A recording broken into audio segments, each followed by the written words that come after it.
Hi everyone. Welcome to the Holy Bible channel. Before we hear this dramatized narration, let's make a brief summary about this book. The book of 1 Samuel is a part of the Old Testament in the Bible, and it covers the period from the birth of Samuel to the end of King Saul's reign. Here is a brief summary of the key events and themes in the book. Chapters 1 through 7. The birth and early life of Samuel. In this first part, we're introduced to a story about a woman named Hannah, who was barren. She prays for a child and promises to dedicate him to God's service. God grants Hannah's prayer, and she gives birth to Samuel, who grows up serving in the temple under the high priest, Eli. Chapters 8 through 15. Saul becomes king. The Israelites demand a king to rule over them, and Samuel anoints Saul, a tall and handsome man from the tribe of Benjamin, as the first king of Israel. Saul's early successes in battle against the Philistines, but he disobeys God's command to completely destroy the Amalekites and their property, resulting in God rejecting him as king. Chapters 16 through 31. David's rise to power. God instructs Samuel to anoint David, a shepherd boy from Bethlehem, as the next king of Israel. David becomes a trusted warrior and friend of Saul's son Jonathan, but Saul becomes increasingly jealous of David and seeks to kill him. David flees and forms a group of loyal followers, known as the Mighty Man, who support him and help him evade Saul's pursuit. Saul and his sons are killed in a battle with the Philistines, and David becomes the king of Judah. The book of 1 Samuel shows the transition of the Israelites from a tribal confederation to a centralized monarchy, and the conflicts and struggles that arise during this process. It also emphasizes the role of prophets, such as Samuel, in communicating God's messages to the people and guiding them in their political and religious affairs.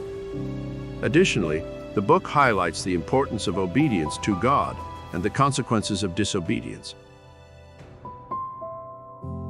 Now let's hear the dramatized narration of this wonderful book. We have included sliding text for a better simultaneous listening and reading experience. Thank you for listening. Please don't forget to like, comment, share, and subscribe to our channel. God bless you.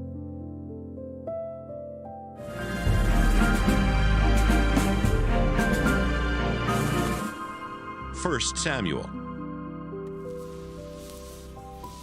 1 Samuel chapter 1.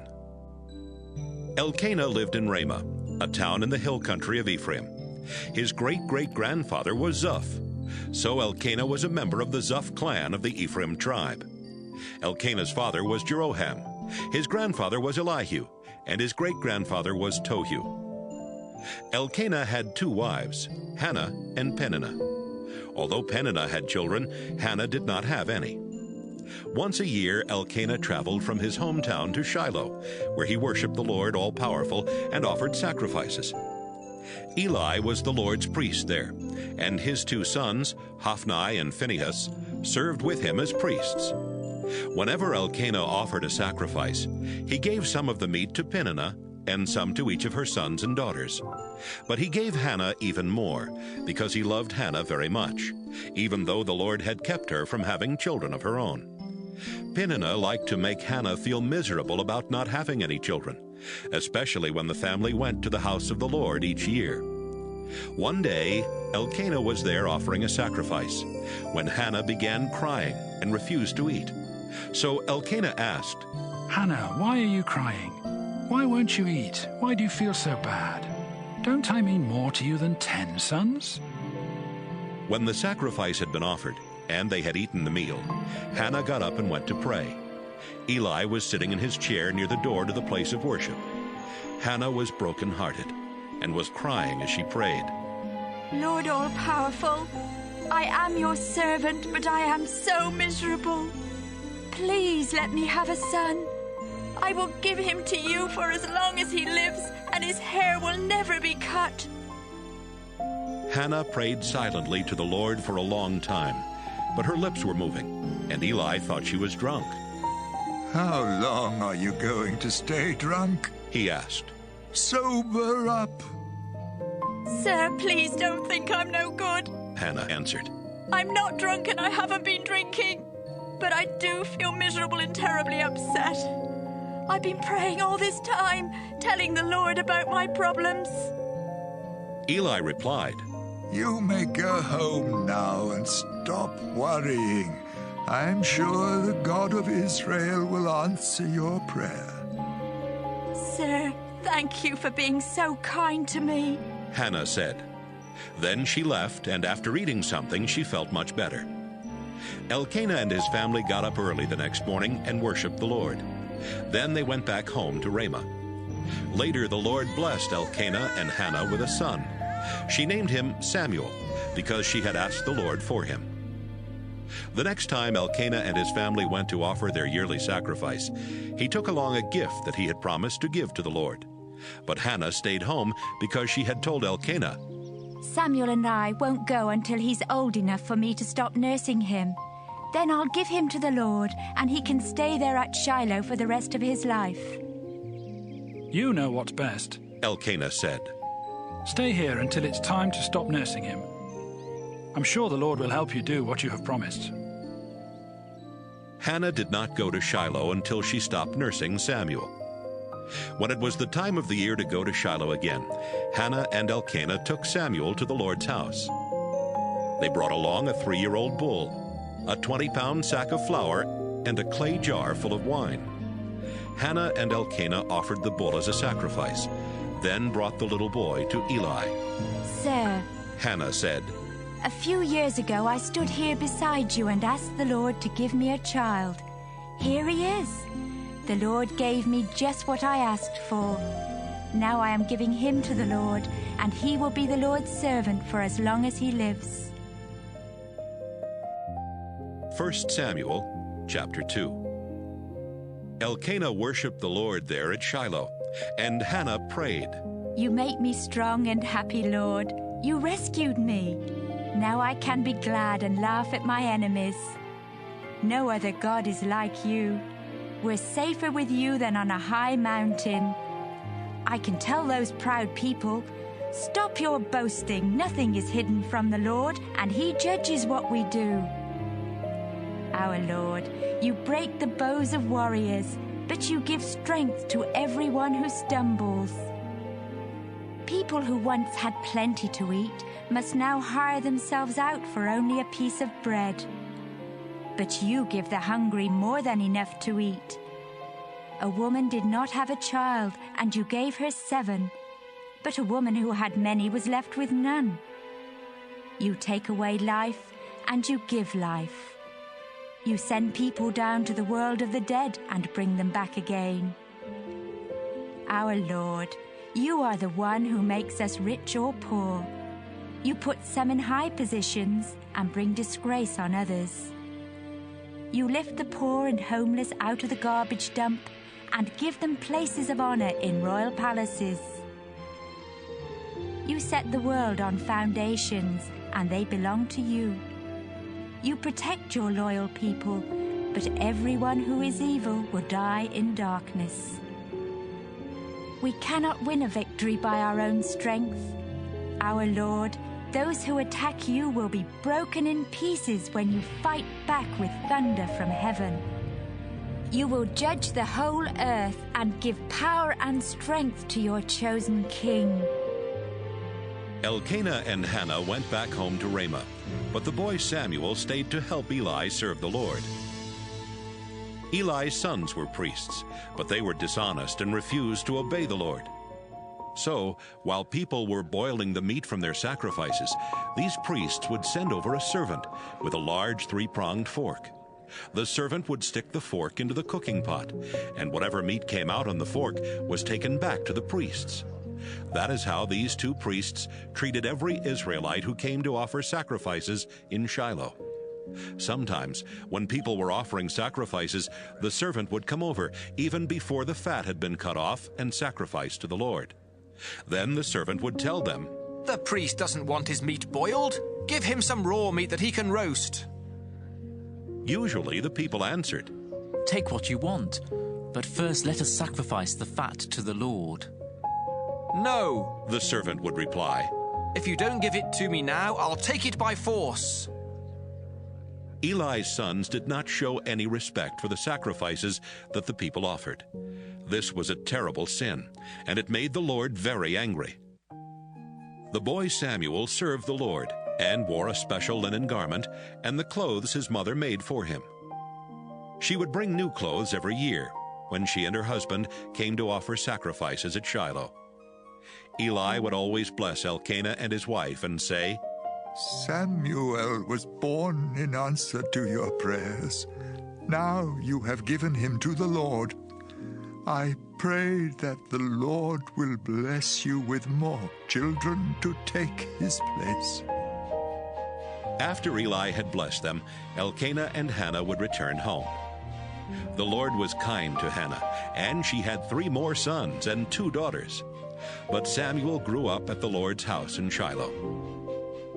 Eli was now very old, and he heard what his sons were doing to the people of Israel. Why are you doing these awful things? He asked them. I've been hearing nothing but complaints about you from all of the Lord's people. If you harm another person, God can help make things right between the 2 of you. But if you commit a crime against the Lord, no one can help you. But the Lord had already decided to kill them, so he kept them from listening to their father. Each day the Lord and his people liked Samuel more and more. One day a prophet came to Eli and gave him this message from the Lord. When your ancestors were slaves of the king of Egypt, I came and showed them who I am. Out of all the tribes of Israel, I chose your family to be my priests. I wanted them to offer sacrifices and burn incense to me, and to find out from me what I want my people to do. I commanded everyone to bring their sacrifices here where I live, and I allowed you and your family to keep those that were not offered to me on the altar. But you honor your sons instead of me. You don't respect the sacrifices and offerings that are brought to me, and you've all gotten fat from eating the best parts. I am the Lord, the God of Israel. I promised to always let your family serve me as priests, but now I tell you that I cannot do this any longer. I honor anyone who honors me, but I put a curse on anyone who hates me. The time will come when I will kill you and everyone else in your family. Not one of you will live to an old age. Your family will have a lot of trouble. I will be kind to Israel, but everyone in your family will die young. If I let anyone from your family be a priest, his life will be full of sadness and sorrow. But most of the men in your family will die a violent death. To prove to you that I will do these things, your 2 sons, Hophni and Phinehas, will die on the same day. I have chosen someone else to be my priest, someone who will be faithful and obey me. I will always let his family serve as priests and help my chosen king. But if anyone is left from your family, he will come to my priest and beg for money or a little bread. He may even say to my priest, "Please let me be a priest, so I will at least have something to eat." 1 Samuel, chapter 3. Samuel served the Lord by helping Eli the priest, who was by that time almost blind. In those days the Lord hardly ever spoke directly to people, and he did not appear to them in dreams very often. But one night Eli was asleep in his room, and Samuel was sleeping on a mat near the sacred chest in the Lord's house. They had not been asleep very long when the Lord called out Samuel's name. "Here I am." Samuel answered. Then he ran to Eli and said, "Here I am. What do you want?" I didn't call you. Eli answered. Go back to bed. Samuel went back. Again the Lord called out Samuel's name. Samuel got up and went to Eli. Here I am. He said, What do you want? Eli told him, Son, I didn't call you. Go back to sleep. The Lord had not spoken to Samuel before, and Samuel did not recognize the voice. When the Lord called out his name for the third time, Samuel went to Eli again and said, Here I am. What do you want? Eli finally realized that it was the Lord who was speaking to Samuel. So he said, Go back and lie down.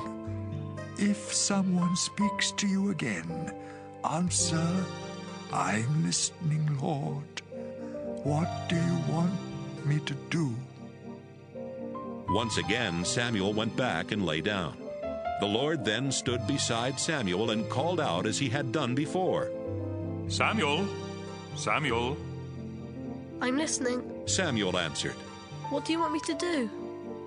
The Lord said, Samuel, I'm going to do something in Israel that will shock everyone who hears about it. I will punish Eli and his family just as I promised.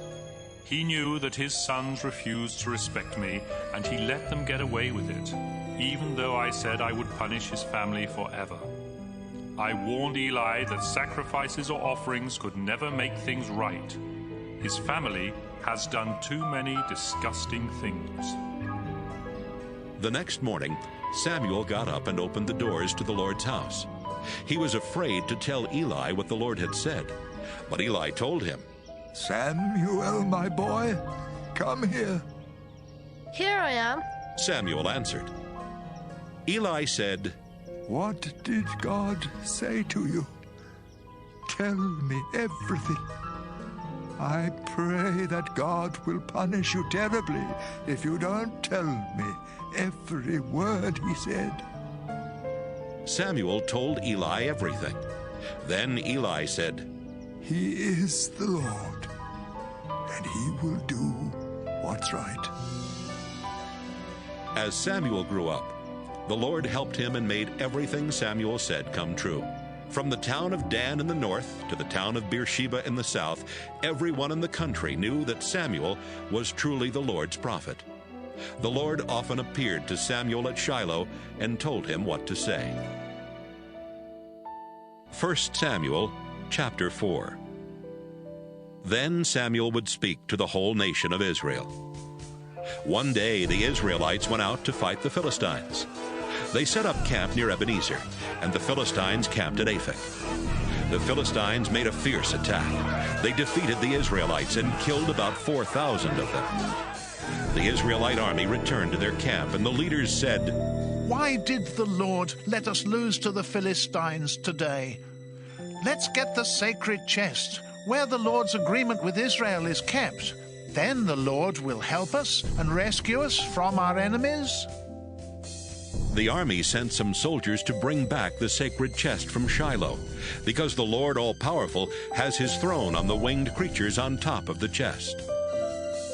As Eli's two sons, Hophni and Phinehas, brought the chest into camp, the army cheered so loudly that the ground shook. The Philistines heard the noise and said, What are those Hebrews shouting about? When the Philistines learned that the sacred chest had been brought into the camp, they were scared to death and said, The gods have come into their camp. Now we're in real trouble. Nothing like this has ever happened to us before. We're in big trouble. Who can save us from these powerful gods? They're the same gods who made all those horrible things happen to the Egyptians in the desert. Philistines, be brave and fight hard. If you don't, those Hebrews will rule us just as we've been ruling them. Fight and don't be afraid. The Philistines did fight. They killed 30,000 Israelite soldiers, and all the rest ran off to their homes. Hophni and Phinehas were killed, and the sacred chest was captured. That same day, a soldier from the tribe of Benjamin ran from the battlefront to Shiloh. He had torn his clothes and put dirt on his head to show his sorrow. He went into town and told the news about the battle, and everyone started crying. Eli was afraid that something might happen to the sacred chest. So he was sitting on his chair beside the road just waiting. He was 98 years old and blind, but he could hear everyone crying, and he asked, "What's all that noise?" The soldier hurried over and told Eli, "I escaped from the fighting today and ran here." "Young man, what happened?" Eli asked. "Israel ran away from the Philistines," the soldier answered. "Many of our people were killed, including your two sons, Hophni and Phinehas. But worst of all, the sacred chest was captured." Eli was still sitting on a chair beside the wall of the town gate. And when the man said that the Philistines had taken the sacred chest, Eli fell backward. He was a very heavy old man, and the fall broke his neck and killed him. He had been a leader of Israel for 40 years. The wife of Phinehas was about to give birth, and soon after she heard that the sacred chest had been captured and that her husband and his father had died, her baby came. The birth was very hard, and she was dying. But the women taking care of her said, "Don't be afraid, it's a boy." She didn't pay any attention to them. Instead, she kept thinking about losing her husband and her father-in-law. So she said, "My son will be named Ichabod, because the glory of Israel left our country when the sacred chest was captured." 1 Samuel chapter 5. The Philistines took the sacred chest from near Ebenezer to the town of Ashdod. They brought it into the temple of their god Dagon and put it next to the statue of Dagon, which they worshipped. When the people of Ashdod got up early the next morning, they found the statue lying face down on the floor in front of the sacred chest. They put the statue back where it belonged, but early the next morning it had fallen over again and was lying face down on the floor in front of the chest. The body of the statue was still in one piece, but its head and both hands had broken off and were lying on the stone floor in the doorway. This is the reason the priests and everyone else step over that part of the doorway when they enter the temple of Dagon in Ashdod. The Lord caused a lot of trouble for the people of Ashdod and their neighbors. He made sores break out all over their bodies, and everyone was in a panic. Finally, they said, "The God of Israel did this. He's the one who caused all this trouble for us and our god Dagon. We've got to get rid of this chest." The people of Ashdod had all the Philistine rulers come to Ashdod, and they asked them, "What can we do with the sacred chest that belongs to the God of Israel?" "Send it to Gath," the rulers answered. But after they took it there, the Lord made sores break out on everyone in town. The people of Gath were frightened, so they sent the sacred chest to Ekron. But before they could take it through the town gates, the people of Ekron started screaming, "They've brought the sacred chest that belongs to the God of Israel! It will kill us and our families too!" The people of Ekron called for another meeting of the Philistine rulers and told them, "Send this chest back where it belongs. Then it won't kill us." Everyone was in a panic because God was causing a lot of people to die, and those who had survived were suffering from the sores. They all cried to their gods for help. 1 Samuel chapter 6. After the sacred chest had been in Philistia for 7 months, the Philistines called in their priests and fortune-tellers and asked, "What should we do with this sacred chest? Tell us how to send it back where it belongs." "Don't send it back without a gift," the priests and fortune-tellers answered. "Send along something to Israel's God to make up for taking the chest in the first place. Then you will be healed, and you will find out why the Lord was causing you so much trouble." "What should we send?" the Philistines asked. The priests and fortune-tellers answered, "There are 5 Philistine rulers, and they all have the same disease that you have. So make 5 gold models of the swords and 5 gold models of the rats that are wiping out your crops. If you honor the God of Israel with this gift, maybe he will stop causing trouble for you and your gods and your crops. Don't be like the Egyptians and their king. They were stubborn, but when Israel's God was finished with them, they had to let Israel go. Get a new cart and 2 cows that have young calves and that have never pulled a cart. Hitch the cows to the cart, but take the calves back to their barn. Then put the chest on the cart. Put the gold rats and sores into a bag and put it on the cart next to the chest. Then send it on its way. Watch to see if the chest goes on up the road to the Israelite town of Beth-Shemesh. If it goes back to its own country, you will know that it was the Lord who made us suffer so badly. But if the chest doesn't go back to its own country, then the Lord had nothing to do with the disease that hit us. It was simply bad luck. The Philistines followed their advice. They hitched up the 2 cows to the cart, but they kept their calves in a barn. Then they put the chest on the cart, along with the bag that had the gold rats and sores in it. The cows went straight up the road toward Beth-Shemesh, mooing as they went. The Philistine rulers followed them until they got close to Beth-Shemesh. The people of Beth-Shemesh were harvesting their wheat in the valley. When they looked up and saw the chest, they were so happy that they stopped working and started celebrating. The cows left the road and pulled the cart into a field that belonged to Joshua from Beth-Shemesh, and they stopped beside a huge rock. Some men from the tribe of Levi were there. So they took the chest off the cart and placed it on the rock, and then they did the same thing with the bag of gold rats and sores. A few other people chopped up the cart and made a fire. They killed the cows and burned them as sacrifices to the Lord. After that, they offered more sacrifices. When the 5 rulers of the Philistines saw what had happened, they went back to Ekron that same day. That is how the Philistines sent gifts to the Lord to make up for taking the sacred chest. They sent 5 gold sores, 1 each for their towns of Ashdod, Gaza, Ashkelon, Gath, and Ekron. They also sent 1 gold rat for each walled town and for every village that the 5 Philistine rulers controlled. The huge stone where the Levites set the chest is still there in Joshua's field as a reminder of what happened. Some of the men of Beth-Shemesh looked inside the sacred chest, and the Lord God killed 70 of them. This made the people of Beth-Shemesh very sad, and they started saying, "No other God is like the Lord. Who can go near him and still live?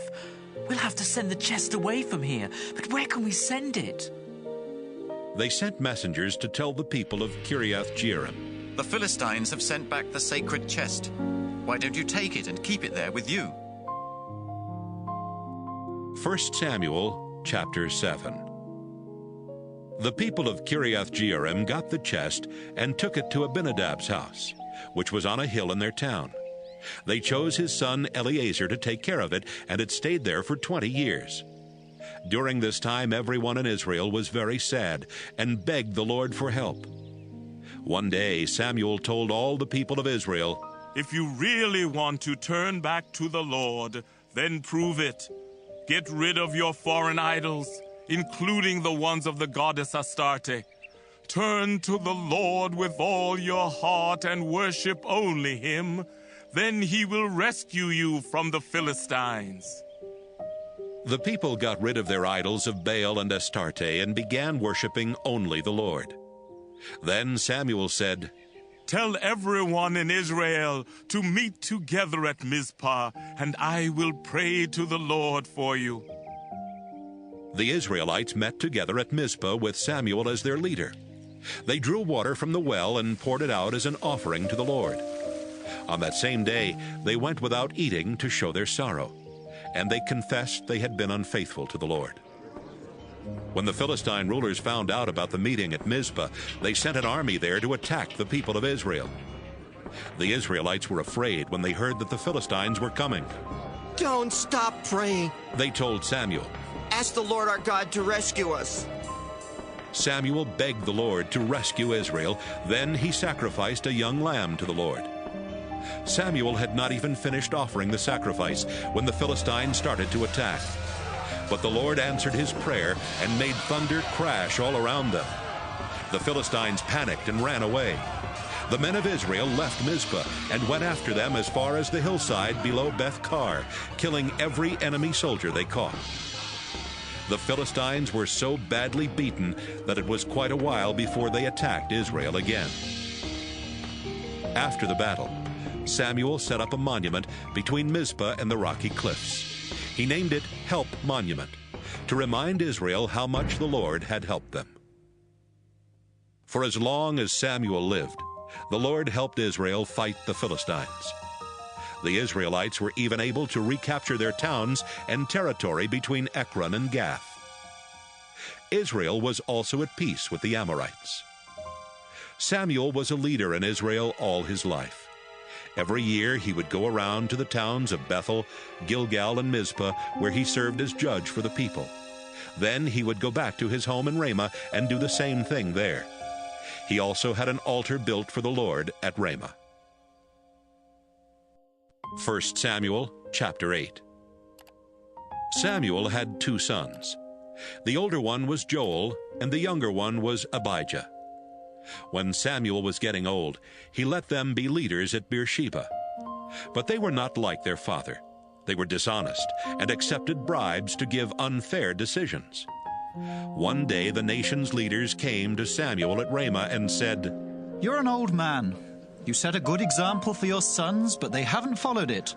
Now we want a king to be our leader, just like all the other nations. Choose one for us." Samuel was upset to hear the leaders say they wanted a king, so he prayed about it. The Lord answered, Samuel, do everything they want you to do. I am really the one they have rejected as their king. Ever since the day I rescued my people from Egypt, they have turned from me to worship idols. Now they are turning away from you. Do everything they ask, but warn them and tell them how a king will treat them. Samuel told the people who were asking for a king what the Lord had said. If you have a king, this is how he will treat you. He will force your sons to join his army. Some of them will ride in his chariots, some will serve in the cavalry, and others will run ahead of his own chariot. Some of them will be officers in charge of 1,000 soldiers, and others will be in charge of 50. Still others will have to farm the king's land and harvest his crops, or make weapons and parts for his chariots. Your daughters will have to make perfume or do his cooking and baking. The king will take your best fields, as well as your vineyards and olive orchards, and give them to his own officials. He will also take 1/10 of your grain and grapes and give it to his officers and officials. The king will take your slaves and your best young men and your donkeys and make them do his work. He will also take 1/10 of your sheep and goats.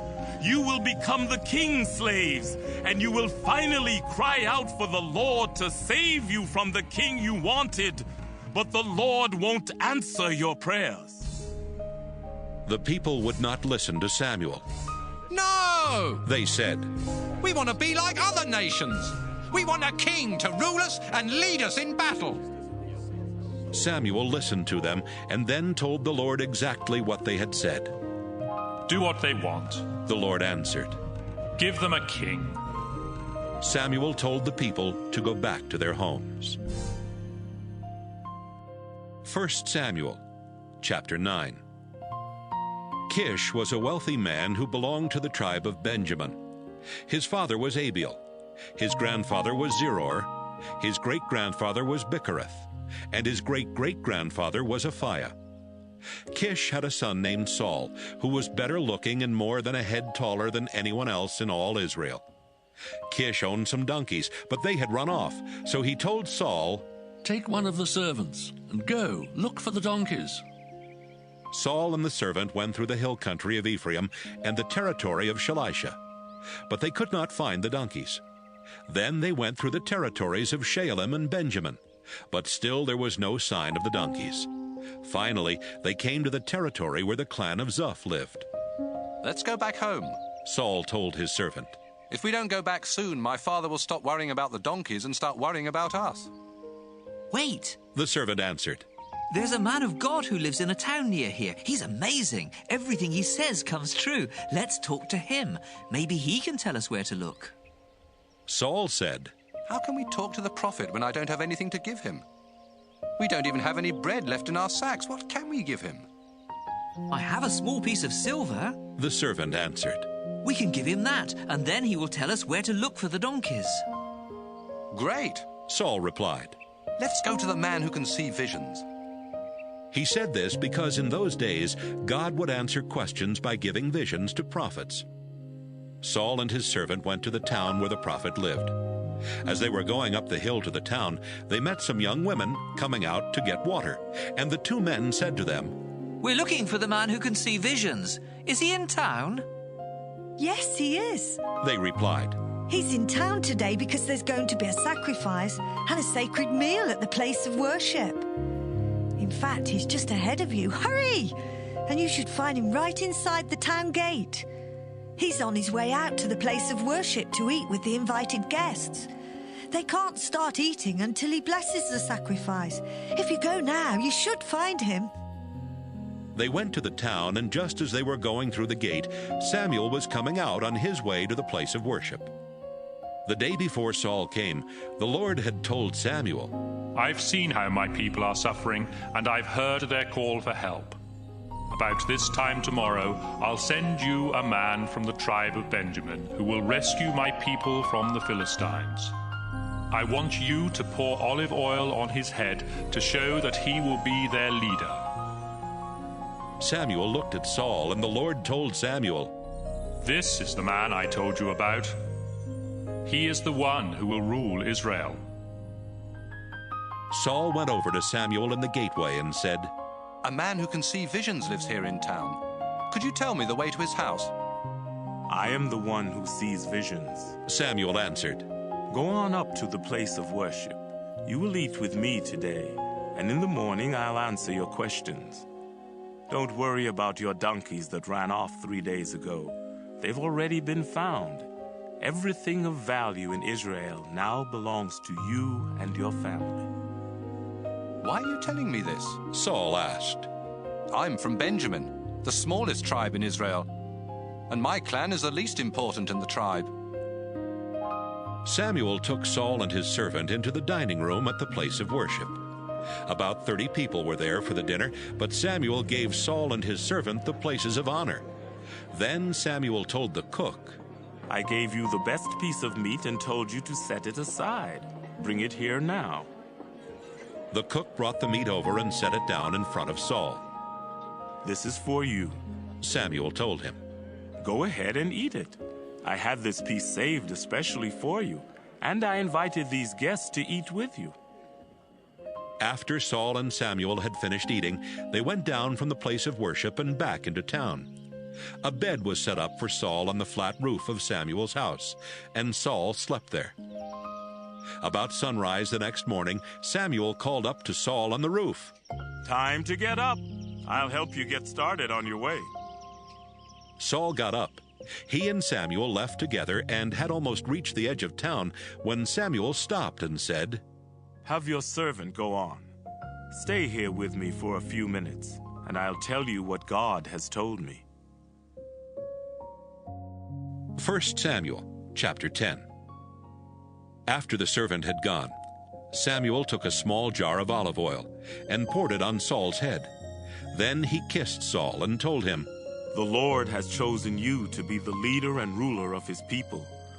When you leave me today, you'll meet 2 men near Rachel's tomb at Zelzah in the territory of Benjamin. They'll tell you, 'The donkeys you've been looking for have been found. Your father has forgotten about them, and now he's worrying about you. He's wondering how he can find you. Go on from there until you reach the big oak tree at Tabor, where you'll meet 3 men on their way to worship God at Bethel. One of them will be leading 3 young goats. Another will be carrying 3 round loaves of bread, and the last one will be carrying a clay jar of wine. After they greet you, they'll give you 2 loaves of bread. Next, go to Gibeah, where the Philistines have an army camp. As you're going into the town, you'll meet a group of prophets coming down from the place of worship. They'll be going along prophesying while others are walking in front of them, playing small harps, small drums, and flutes. The Spirit of the Lord will suddenly take control of you.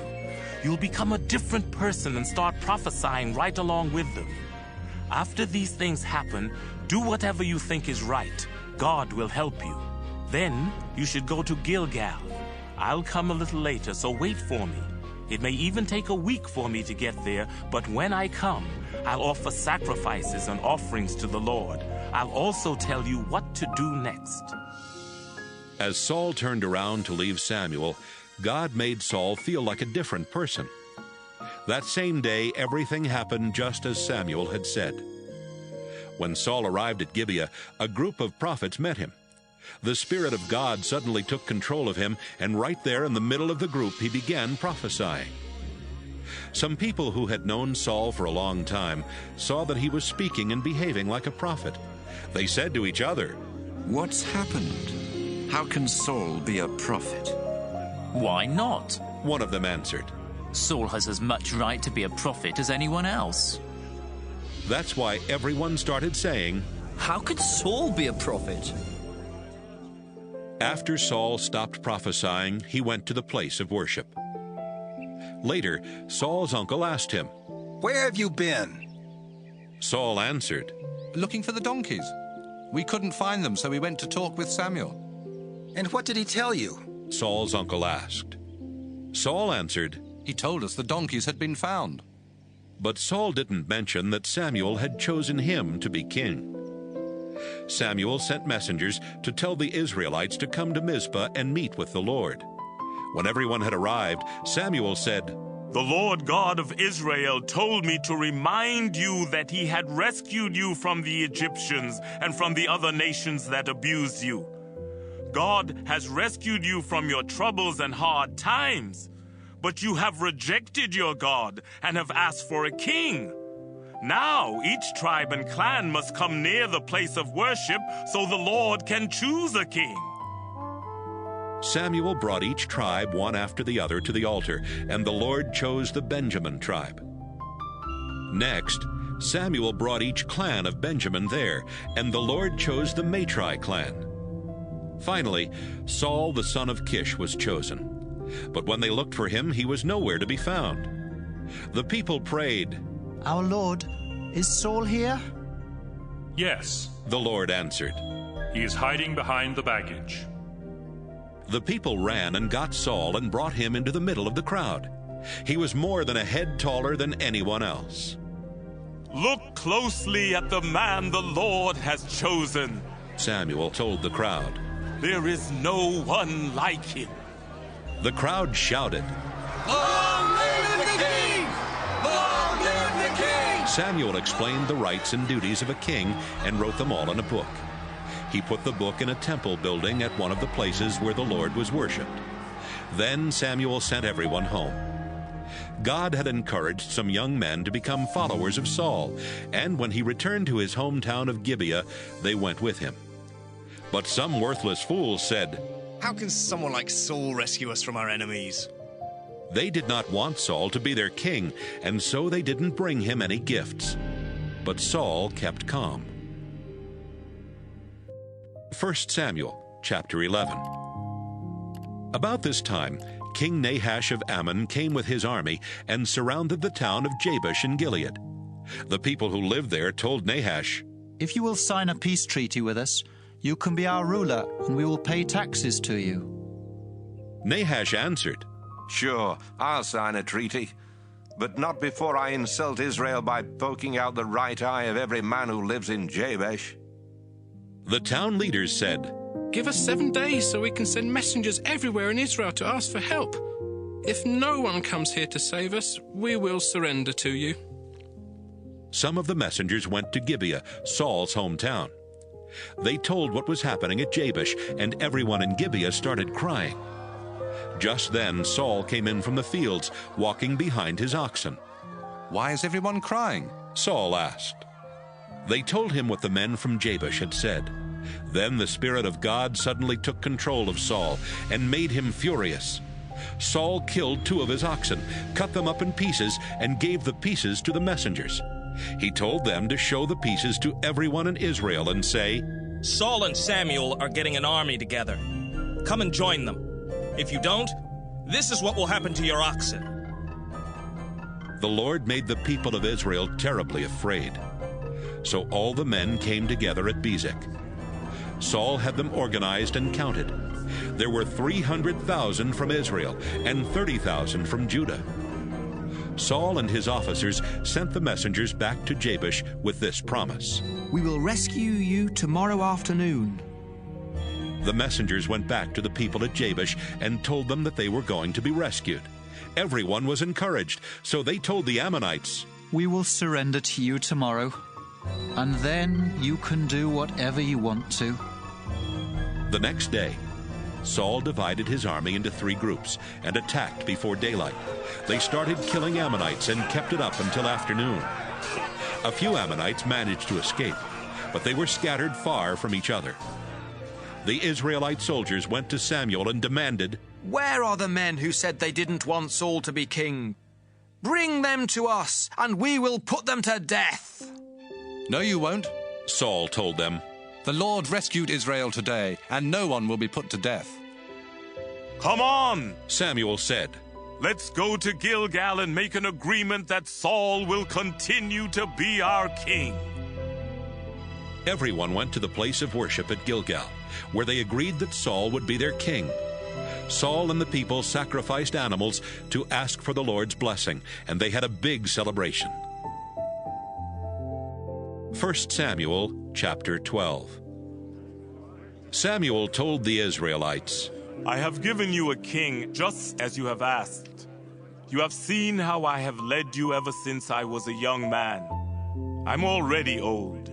My hair is gray, and my own sons are grown. Now you must see how well your king will lead you. Let me ask this. Have I ever taken anyone's ox or donkey or forced you to give me anything?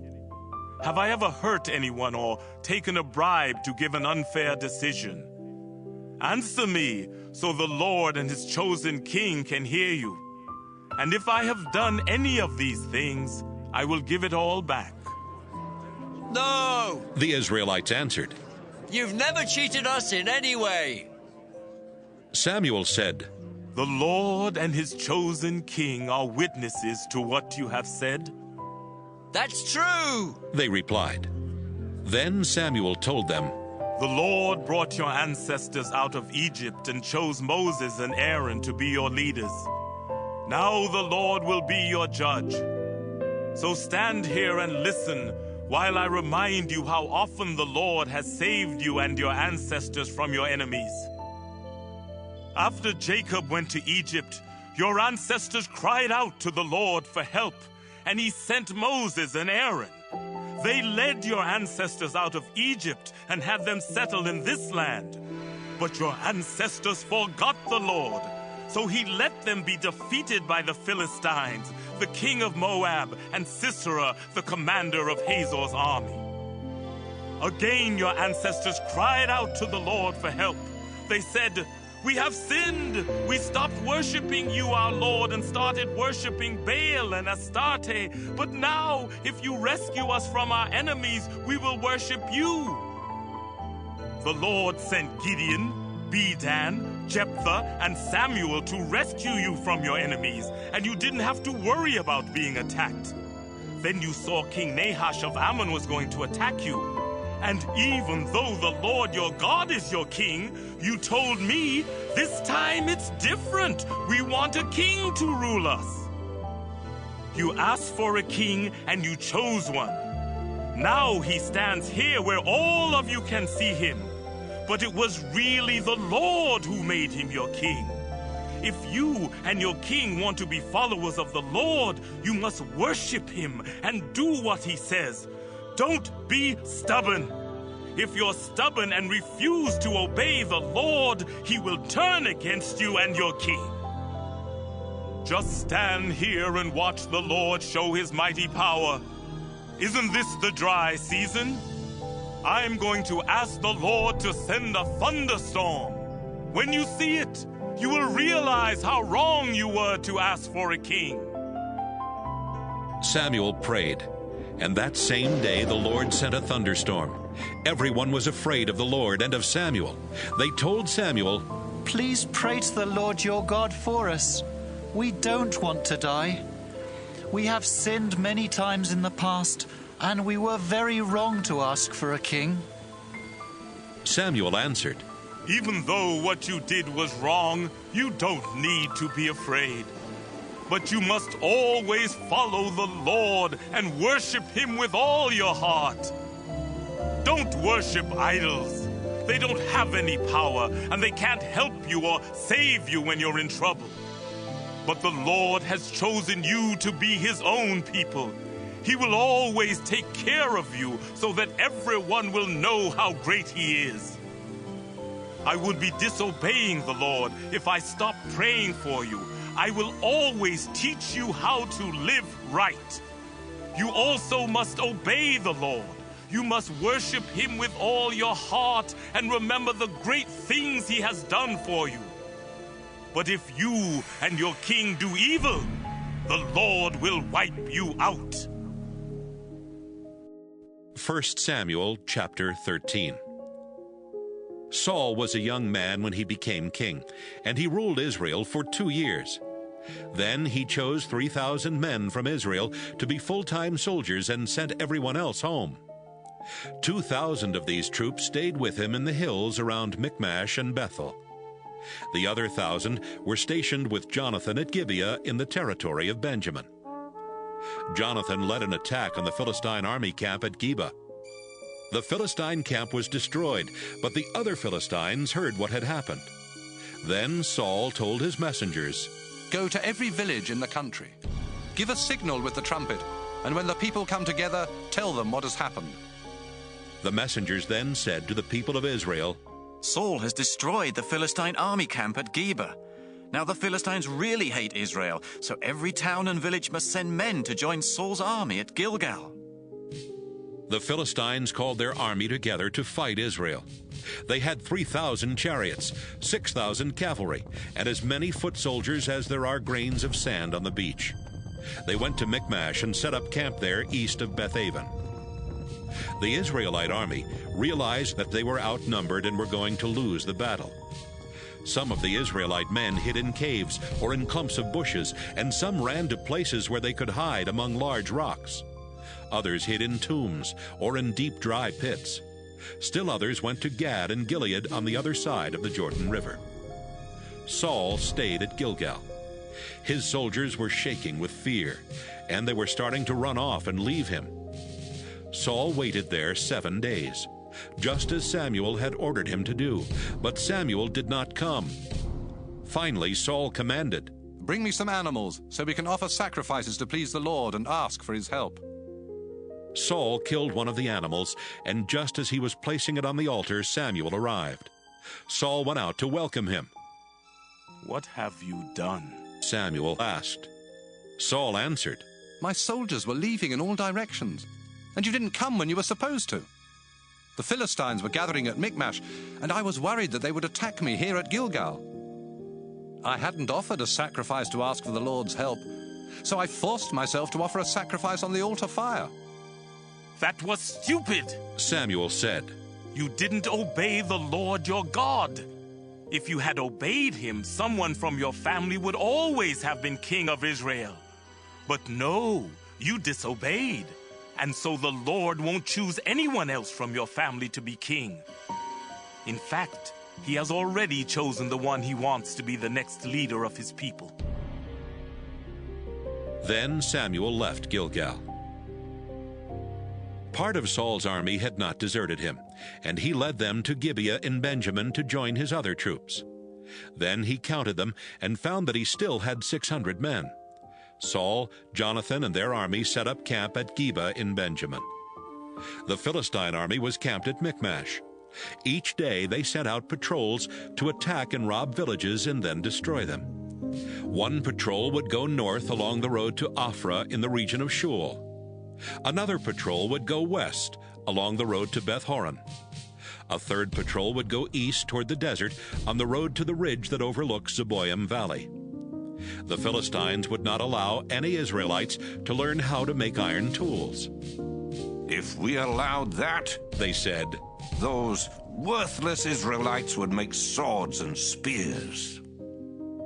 Whenever the Israelites wanted to get an iron point put on a cattle prod, they had to go to the Philistines. Even if they wanted to sharpen plow blades, picks, axes, sickles, and pitchforks, they still had to go to them. And the Philistines charged high prices.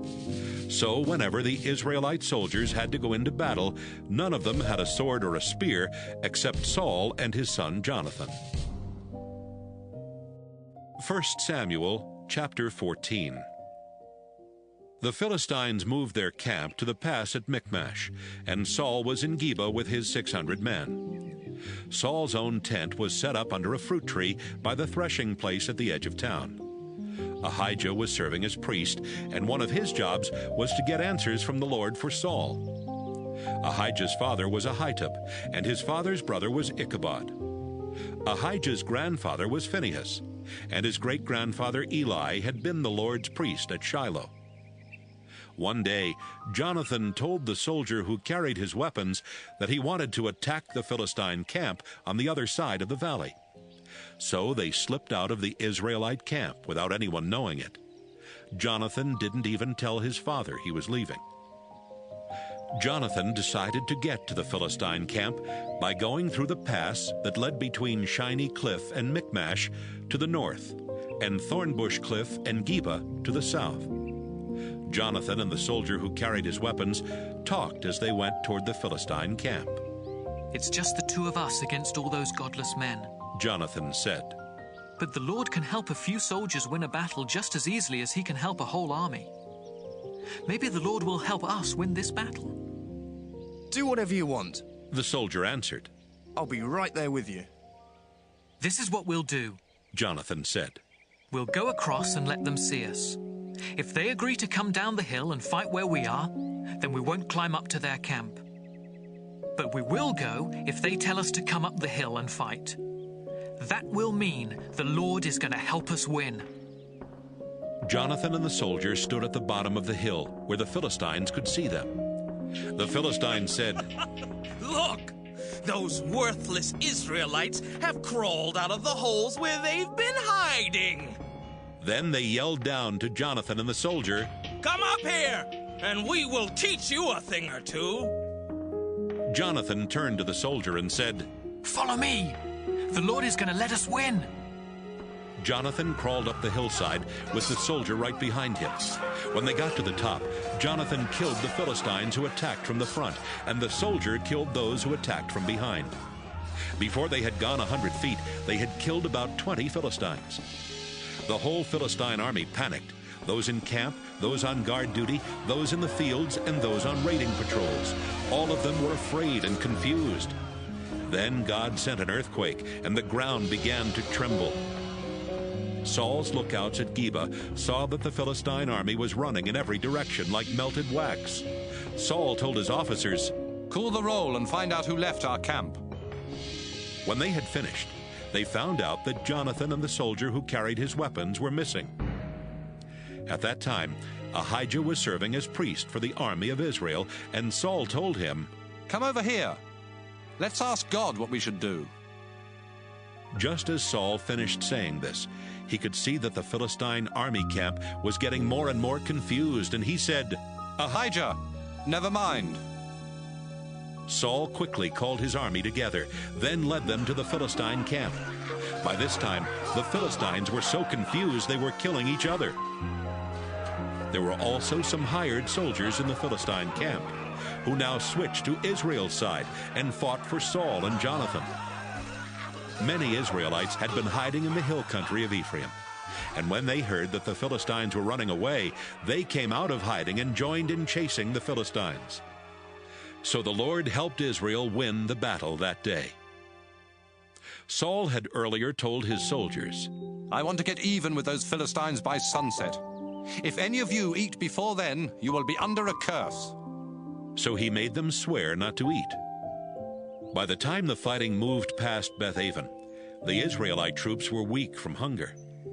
The army and the people who lived nearby had gone into a forest, and they came to a place where honey was dripping on the ground. But no one ate any of it because they were afraid of being put under the curse. Jonathan did not know about Saul's warning to the soldiers, so he dipped the end of his walking stick in the honey and ate some with his fingers. He felt stronger and more alert.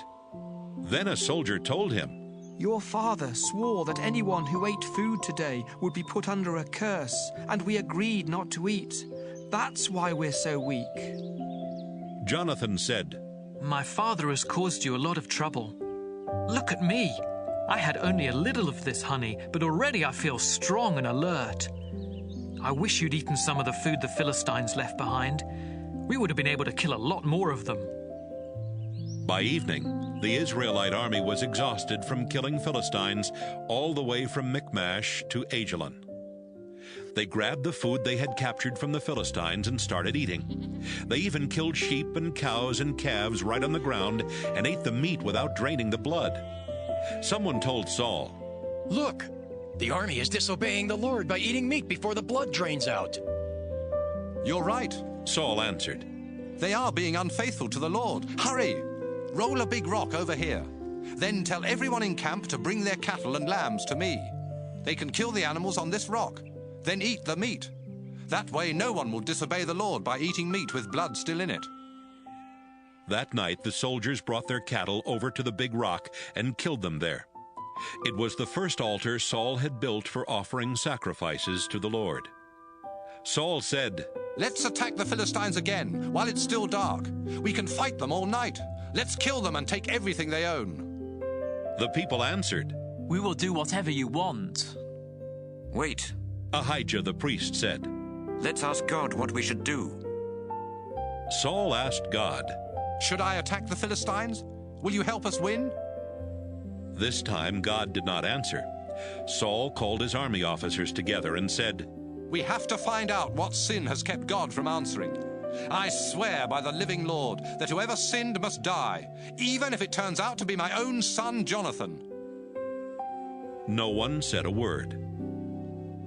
Saul told his army, "You stand on that side of the priest, and Jonathan and I will stand on the other side." Everyone agreed. Then Saul prayed, "Our Lord, God of Israel, why haven't you answered me today? Please show us who sinned. Was it my son Jonathan and I, or was it your people Israel?" The answer came back that Jonathan or Saul had sinned, not the army. Saul told Ahijah, "Now ask the Lord to decide between Jonathan and me." The answer came back that Jonathan had sinned. "Jonathan," Saul exclaimed, "tell me what you did." "I dipped the end of my walking stick in some honey and ate a little. Now you say I have to die?" "Yes, Jonathan. I swear to God that you must die." "No!" the soldiers shouted. "God help Jonathan win the battle for us. We won't let you kill him. We swear to the Lord that we won't let you kill him or even lay a hand on him." So the army kept Saul from killing Jonathan. Saul stopped hunting down the Philistines, and they went home.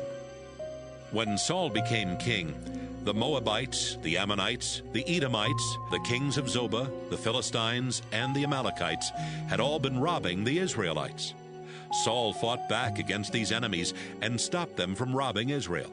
He was a brave commander and always won his battles. Saul's wife was Ahinoam, the daughter of Ahimaaz. They had 3 sons, Jonathan, Ishvi, and Malchishua. They also had 2 daughters. The older one was Merab, and the younger one was Michal. Abner, Saul's cousin, was the commander of the army. Saul's father Kish and Abner's father Ner were sons of Abiel. Saul was at war with the Philistines for as long as he lived. Whenever he found a good warrior or a brave man, Saul made him join his army. 1 Samuel chapter 15. One day Samuel told Saul, "The Lord had me choose you to be king of his people Israel. Now listen to this message from the Lord. When the Israelites were on their way out of Egypt, the nation of Amalek attacked them. I am the Lord all-powerful, and now I am going to make Amalek pay. Go and attack the Amalekites. Destroy them and all their possessions. Don't have any pity. Kill their men, women, children, and even their babies. Slaughter their cattle, sheep, camels, and donkeys." Saul sent messengers who told every town and village to send men to join the army at Telaim. There were 210,000 troops in all, and 10,000 of these were from Judah. Saul organized them, then led them to a valley near one of the towns in Amalek, where they got ready to make a surprise attack. Some Kenites lived nearby, and Saul told them, "Your people were kind to our nation when we left Egypt, and I don't want you to get killed when I wipe out the Amalekites. Leave here and stay away from them." The Kenites left, and Saul attacked the Amalekites from Havilah to Shur, which is just east of Egypt. Every Amalekite was killed except King Agag. Saul and his army let Agag live, and they also spared the best sheep and cattle. They didn't want to destroy anything of value, so they only killed the animals that were worthless or weak. The Lord told Samuel, "Saul has stopped obeying me, and I'm sorry that I made him king." Samuel was angry, and he cried out in prayer to the Lord all night. Early the next morning he went to talk with Saul. Someone told him, "Saul went to Carmel, where he had a monument built so everyone would remember his victory. Then he left for Gilgal." Samuel finally caught up with Saul, and Saul told him, "I hope the Lord will bless you. I have done what the Lord told me." "Then why?" Samuel asked, "Do I hear sheep and cattle?" "The army took them from the Amalekites," Saul explained. "They kept the best sheep and cattle so they could sacrifice them to the Lord your God, but we destroyed everything else." "Stop," Samuel said. "Let me tell you what the Lord told me last night." "All right," Saul answered.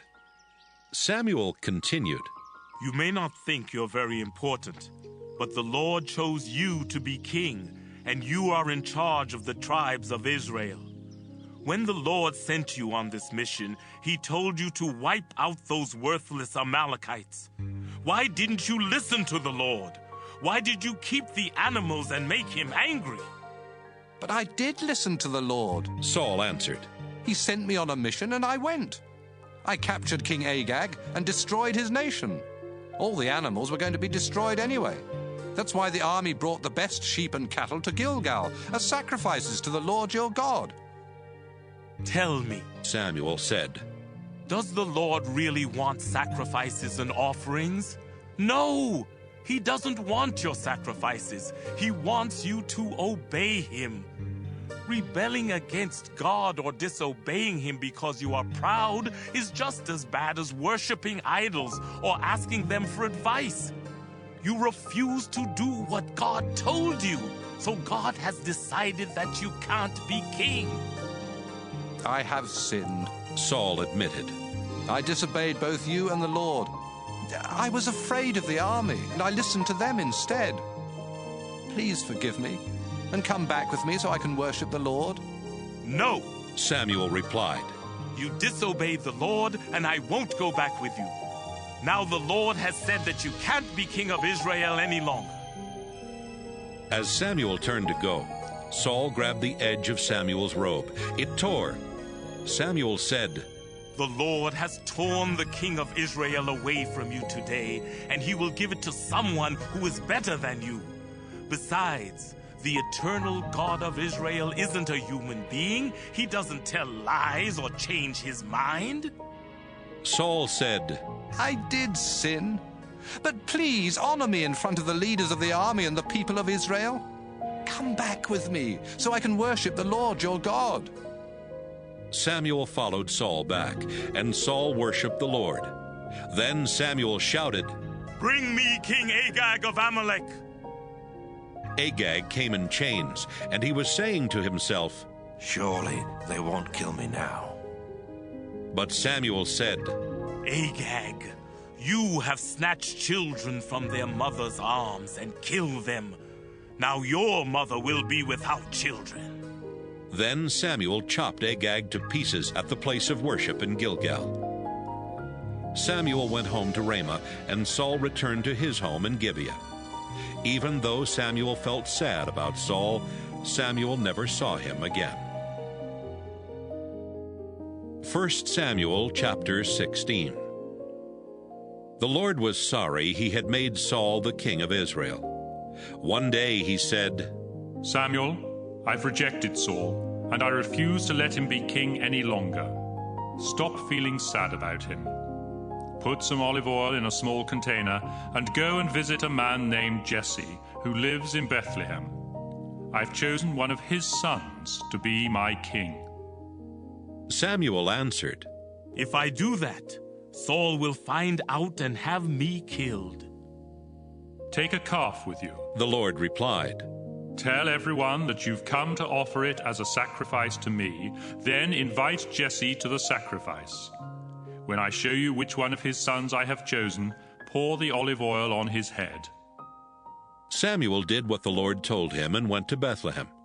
The town leaders went to meet him, but they were terribly afraid and asked, "Is this a friendly visit?"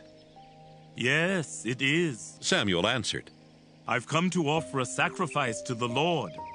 Get yourselves ready to take part in the sacrifice and come with me." Samuel also invited Jesse and his sons to come to the sacrifice, and he got them ready to take part. When Jesse and his sons arrived, Samuel noticed Jesse's oldest son, Eliab.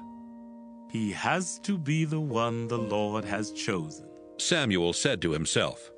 But the Lord told him, "Samuel, don't think Eliab is the one just because he's tall and handsome. He isn't the one I've chosen. People judge others by what they look like, but I judge people by what is in their hearts." Jesse told his son Abinadab to go over to Samuel, but Samuel said, "No, the Lord hasn't chosen him."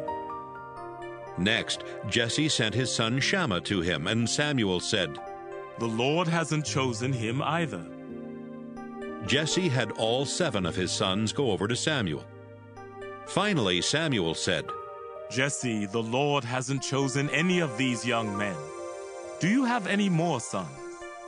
"Yes," Jesse answered. "My youngest son David is out taking care of the sheep." "Send for him," Samuel said. "We won't start the ceremony until he gets here." Jesse sent for David. He was a healthy, good-looking boy with a sparkle in his eyes. As soon as David came, the Lord told Samuel, "He's the one. Get up and pour the olive oil on his head." Samuel poured the oil on David's head while his brothers watched. At that moment, the Spirit of the Lord took control of David and stayed with him from then on. Samuel returned home to Ramah. The Spirit of the Lord had left Saul, and an evil spirit from the Lord was terrifying him. "It's an evil spirit from God that's frightening you."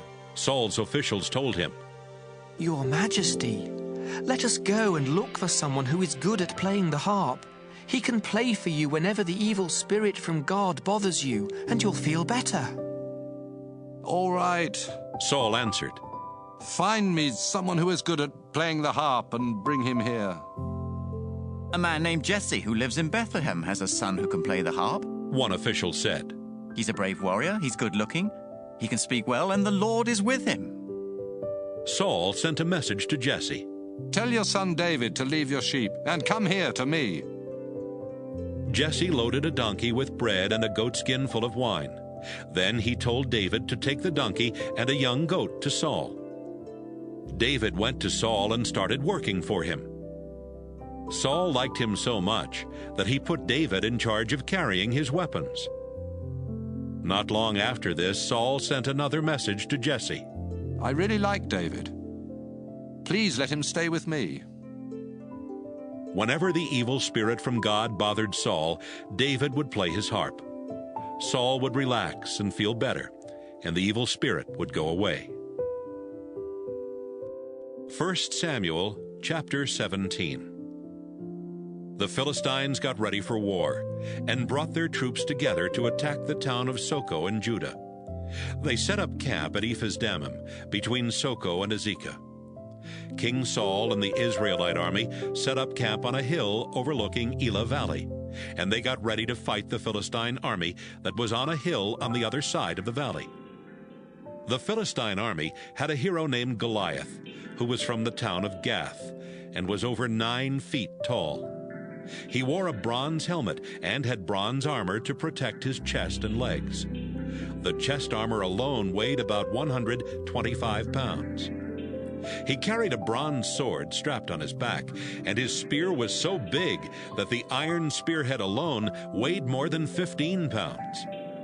A soldier always walked in front of Goliath to carry his shield. Goliath went out and shouted to the army of Israel, "Why are you lining up for battle? I'm the best soldier in our army, and all of you are in Saul's army. Choose your best soldier to come out and fight me. If he can kill me, our people will be your slaves. But if I kill him, your people will be our slaves. Here and now, I challenge Israel's whole army. Choose someone to fight me." Saul and his men heard what Goliath said, but they were so frightened of Goliath that they couldn't do a thing. David's father Jesse was an old man who belonged to the Ephrathah clan and lived in Bethlehem in Judah. Jesse had 8 sons. The oldest was Eliab, the next was Abinadab, and Shammah was the third. The 3 of them had gone off to fight in Saul's army. David was Jesse's youngest son. He took care of his father's sheep and went back and forth between Bethlehem and Saul's camp. Goliath came out and gave his challenge every morning and every evening for 40 days. One day, Jesse told David, "Hurry and take this sack of roasted grain and these 10 loaves of bread to your brothers at the army camp. And here are 10 large chunks of cheese to take to their commanding officer. Find out how your brothers are doing and bring back something that shows that they're all right. They're with Saul's army, fighting the Philistines in Elah Valley." David obeyed his father. He got up early the next morning and left someone else in charge of the sheep. Then he loaded the supplies and started off. He reached the army camp just as the soldiers were taking their places and shouting the battle cry. The army of Israel and the Philistine army stood there facing each other. David left his things with the man in charge of supplies and ran up to the battle line to ask his brothers if they were well. While David was talking with them, Goliath came out from the line of Philistines and started boasting as usual. David heard him. When the Israelite soldiers saw Goliath, they were scared and ran off. They said to each other, "Look how he keeps coming out to insult us. The king is offering a big reward to the man who kills Goliath. That man will even get to marry the king's daughter, and no one in his family will ever have to pay taxes again." David asked some soldiers standing nearby, "What will a man get for killing this Philistine and stopping him from insulting our people? Who does that worthless Philistine think he is? He's making fun of the army of the living God." The soldiers told David what the king would give the man who killed Goliath.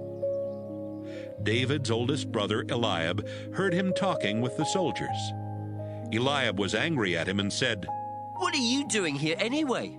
Who's taking care of that little flock of sheep out in the desert? You spoiled brat. You came here just to watch the fighting, didn't you?"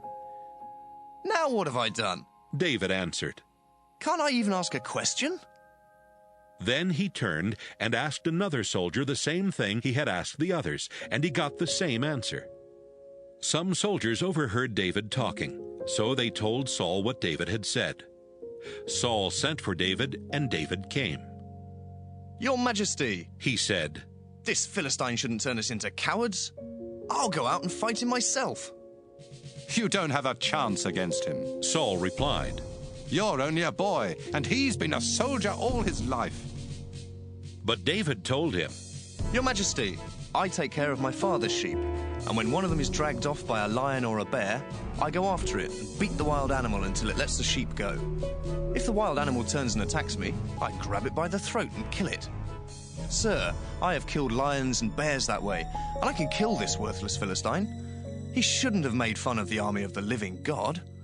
The Lord has rescued me from the claws of lions and bears, and he will keep me safe from the hands of this Philistine." All right, Saul answered. Go ahead and fight him, and I hope the Lord will help you. Saul had his own military clothes and armor put on David, and he gave David a bronze helmet to wear. David strapped on a sword and tried to walk around, but he was not used to wearing those things. I can't move with all this stuff on, David said. I'm just not used to it. David took off the armor and picked up his shepherd's stick. He went out to a stream and picked up 5 smooth rocks and put them in his leather bag. Then, with his sling in his hand, he went straight toward Goliath. Goliath came toward David, walking behind the soldier who was carrying his shield. When Goliath saw that David was just a healthy, good-looking boy, he made fun of him. Do you think I'm a dog? Goliath asked. Is that why you've come after me with a stick? He cursed David in the name of the Philistine gods and shouted, Come on! When I'm finished with you, I'll feed you to the birds and wild animals. David answered, You've come out to fight me with a sword and a spear and a dagger, but I've come out to fight you in the name of the Lord all-powerful. He is the God of Israel's army, and you have insulted him too. Today the Lord will help me defeat you. I'll knock you down and cut off your head, and I'll feed the bodies of the other Philistine soldiers to the birds and wild animals. Then the whole world will know that Israel has a real God. Everybody here will see that the Lord doesn't need swords or spears to save his people. The Lord always wins his battles, and he will help us defeat you. When Goliath started forward, David ran toward him. He put a rock in his sling and swung the sling around by its straps. When he let go of one strap, the rock flew out and hit Goliath in the forehead. It cracked his skull, and he fell face down on the ground. David defeated Goliath with a sling and a rock. He killed him without even using a sword. David ran over and pulled out Goliath's sword. Then he used it to cut off Goliath's head. When the Philistines saw what had happened to their hero, they started running away. But the soldiers of Israel and Judah let out a battle cry and went after them as far as Gath and Ekron. The bodies of the Philistines were scattered all along the road from Shaaraim to Gath and Ekron. When the Israelite army returned from chasing the Philistines, they took what they wanted from the enemy camp. David took Goliath's head to Jerusalem, but he kept Goliath's weapons in his own tent. After King Saul had watched David go out to fight Goliath, Saul turned to the commander of his army and said, Abner, who is that young man? Your Majesty, Abner answered, I swear by your life that I don't know. Then find out, Saul told him. When David came back from fighting Goliath, he was still carrying Goliath's head. Abner took David to Saul, and Saul asked, Who are you? I am David, the son of Jesse, a loyal Israelite from Bethlehem. 1 Samuel chapter 18. David and Saul finished talking, and soon David and Jonathan became best friends. Jonathan thought as much of David as he did of himself. From that time on, Saul kept David in his service and would not let David go back to his own family. Jonathan liked David so much that they promised to always be loyal friends. Jonathan took off the robe that he was wearing and gave it to David. He also gave him his military clothes, his sword, his bow and arrows, and his belt. David was a success in everything that Saul sent him to do, and Saul made him a high officer in his army. That pleased everyone, including Saul's other officers. David had killed Goliath, the battle was over, and the Israelite army set out for home. As the army went along, women came out of each Israelite town to welcome King Saul. They were singing happy songs and dancing to the music of tambourines and harps. They sang, Saul has killed 1,000 enemies. David has killed 10,000 enemies. This song made Saul very angry, and he thought, They are saying that David has killed 10 times more enemies than I ever did. Next, they will want to make him king. Saul never again trusted David. The next day, the Lord let an evil spirit take control of Saul, and he began acting like a crazy man inside his house. David came to play the harp for Saul as usual, but this time Saul had a spear in his hand. Saul thought, "I'll pin David to the wall." He threw the spear at David twice, but David dodged and got away both times. Saul was afraid of David because the Lord was helping David and was no longer helping him. Saul put David in charge of 1,000 soldiers and sent him out to fight. The Lord helped David, and he and his soldiers always won their battles.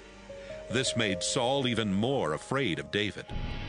But everyone else in Judah and Israel was loyal to David because he led the army in battle.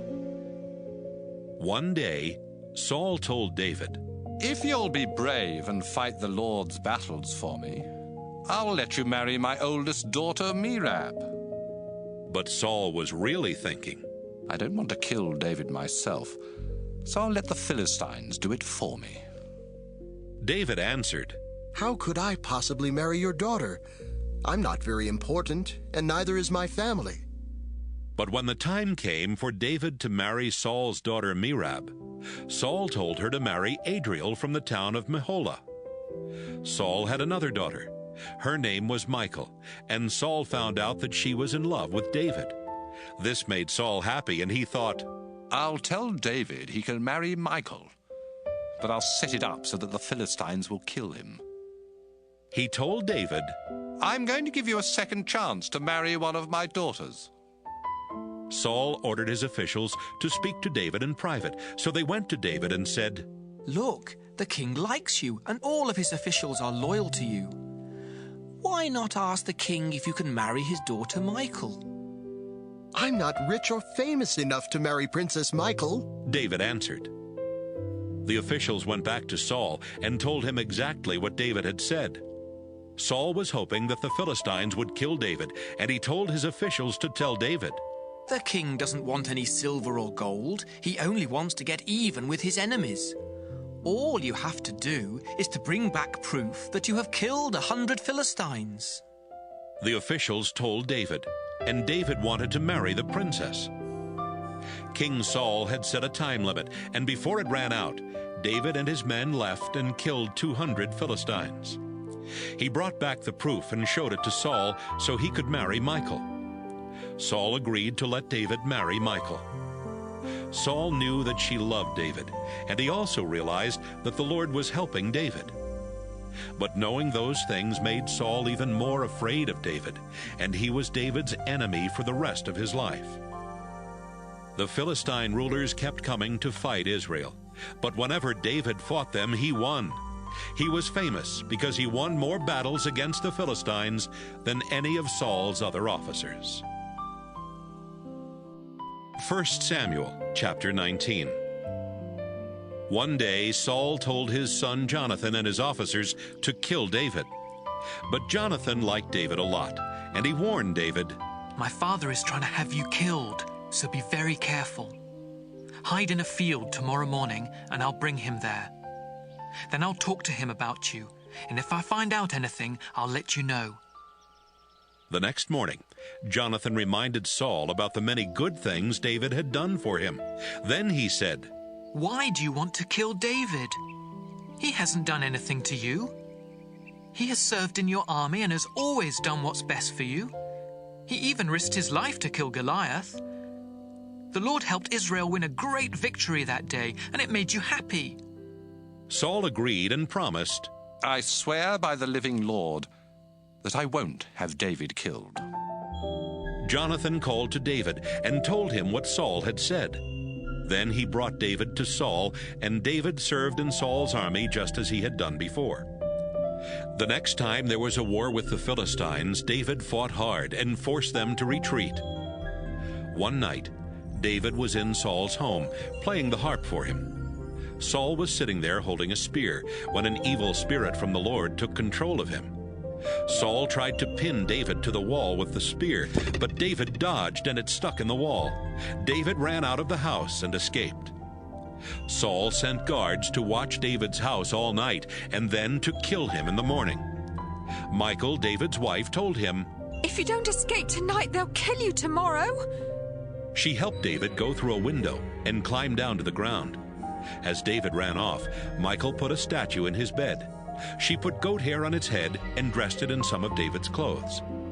The next morning, Saul sent guards to arrest David, but Michal told them, David is sick. Saul sent the guards back and told them, Get David out of his bed and bring him to me so I can have him killed. When the guards went in, all they found in the bed was the statue with the goat hair on its head. Why have you tricked me this way? Saul asked Michal. You helped my enemy get away. She answered, He said he would kill me if I didn't help him escape.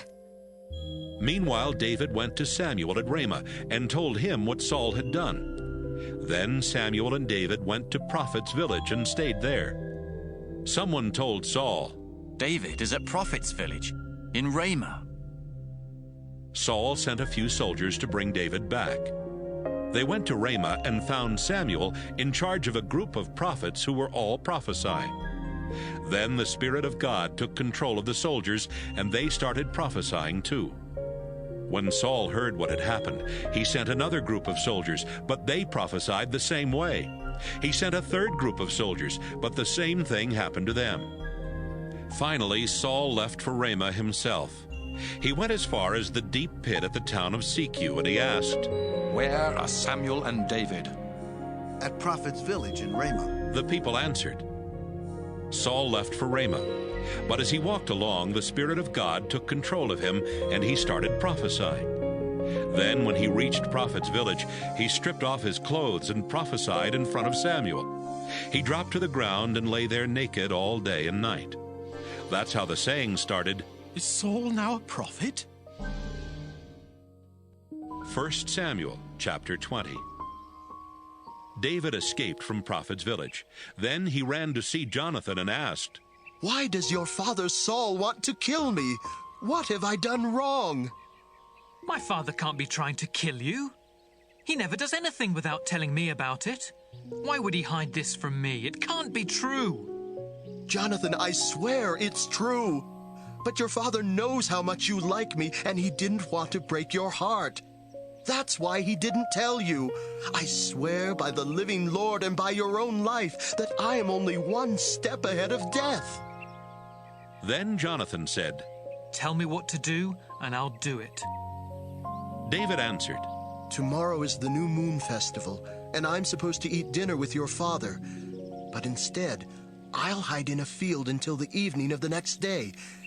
If Saul wonders where I am, tell him, David asked me to let him go to his hometown of Bethlehem so he could take part in a sacrifice his family makes there every year. If your father says it's all right, then I'm safe. But if he gets angry, you'll know he wants to harm me. Be kind to me. After all, it was your idea to promise the Lord that we would always be loyal friends. If I've done anything wrong, kill me yourself, but don't hand me over to your father. Don't worry, Jonathan said. If I find out that my father wants to kill you, I'll certainly let you know. How will you do that? David asked. Let's go out to this field and I'll tell you. Jonathan answered. When they got there, Jonathan said, I swear by the Lord God of Israel that 2 days from now I'll know what my father is planning. Of course, I'll let you know if he's friendly towards you. But if he wants to harm you, I promise to tell you and help you escape. And I ask the Lord to punish me severely if I don't keep my promise. I pray that the Lord will bless you, just as he used to bless my father. Someday the Lord will wipe out all of your enemies. Then, if I'm still alive, please be as kind to me as the Lord has been. But if I'm dead, be kind to my family. Jonathan and David made an agreement that even David's descendants would have to keep. Then Jonathan said, I pray that the Lord will take revenge on your descendants if they break our promise. Jonathan thought as much of David as he did of himself.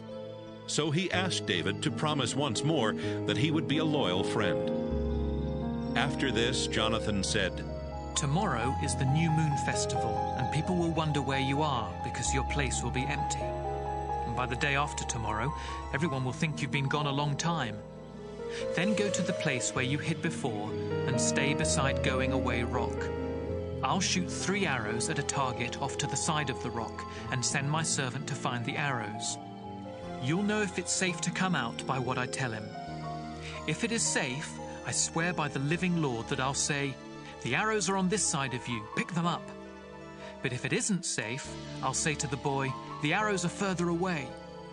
This will mean that the Lord wants you to leave and you must go. But he will always watch us to make sure that we keep the promise we made to each other." So David hid there in the field. During the New Moon Festival, Saul sat down to eat by the wall just as he always did. Jonathan sat across from him, and Abner sat next to him. But David's place was empty.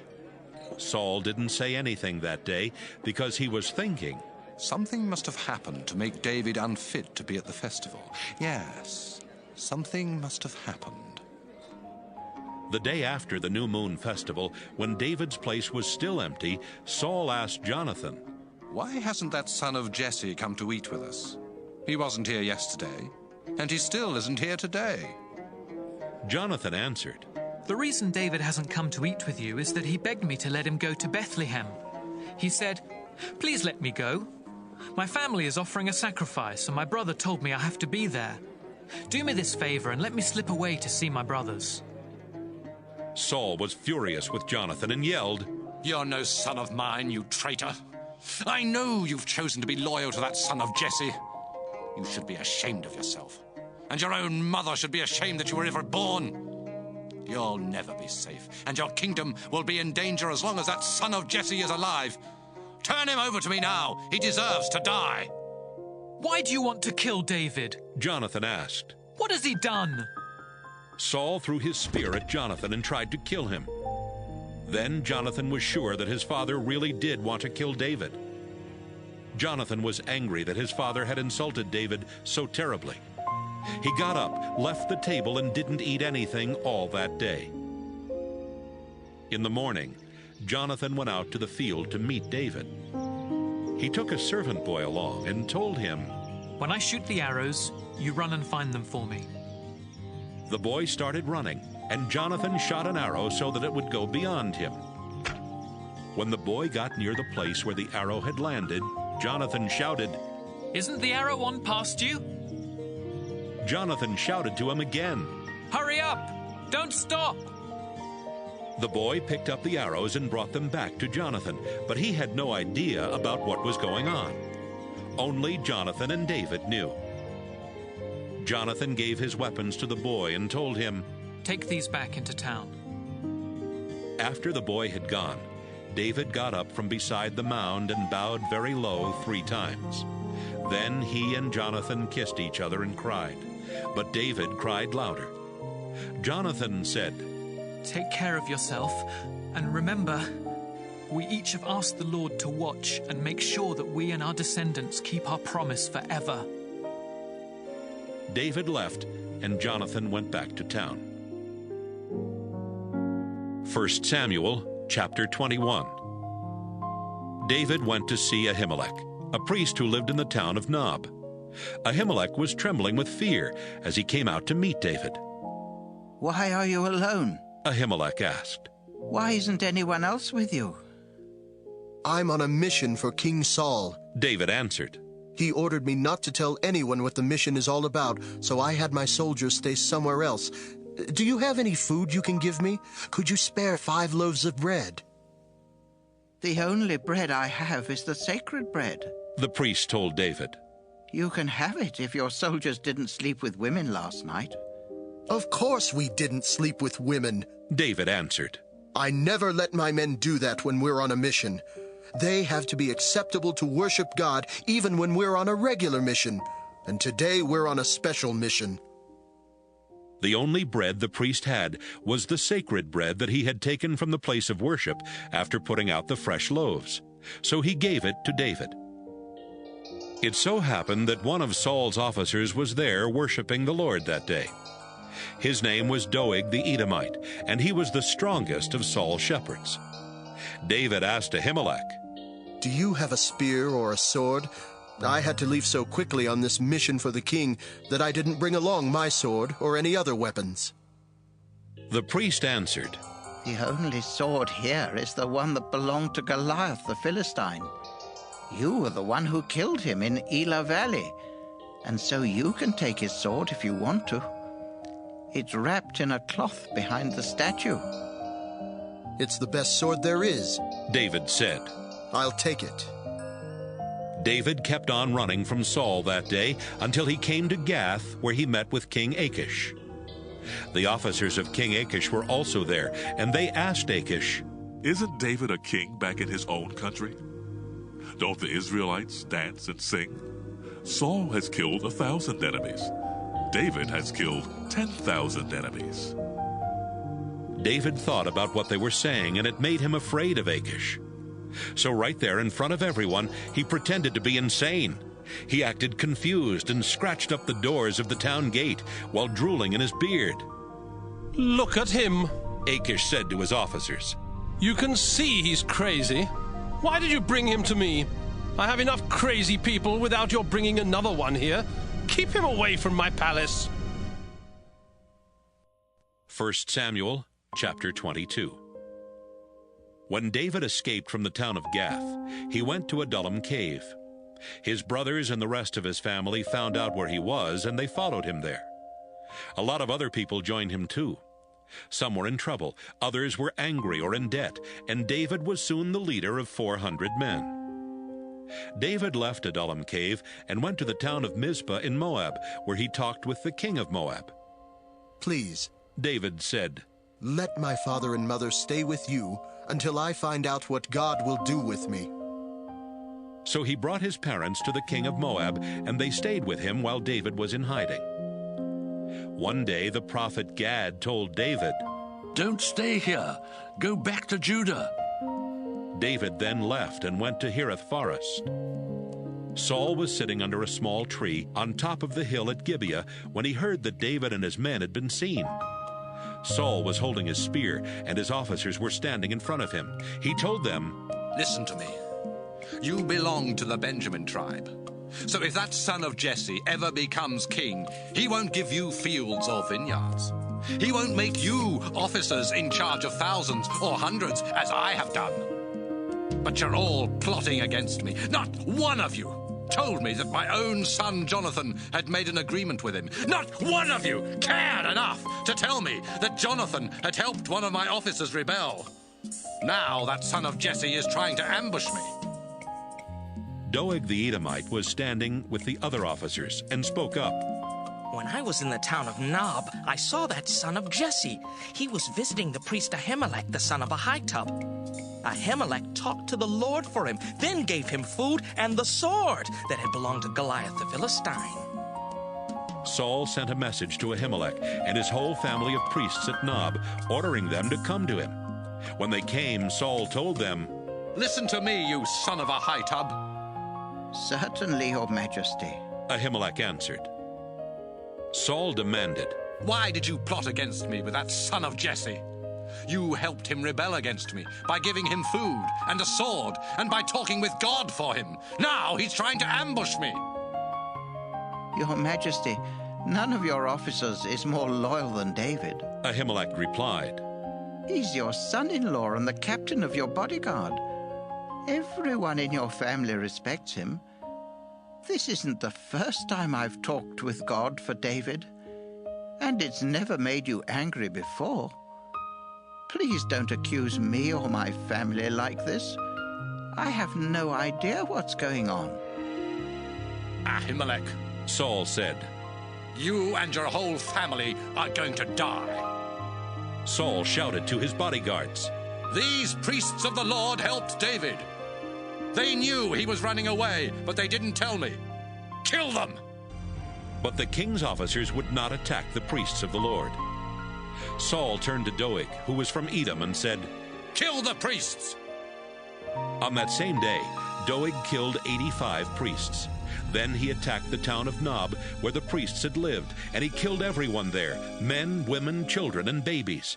He even killed their cattle, donkeys, and sheep. Ahimelech's son Abiathar was the only one who escaped. He ran to David and told him, Saul has murdered the priest at Nob. David answered, That day when I saw Doeg, I knew he would tell Saul, Your family died because of me. Stay here. Isn't the same person trying to kill both of us? Don't worry. You'll be safe here with me. 1 Samuel chapter 23.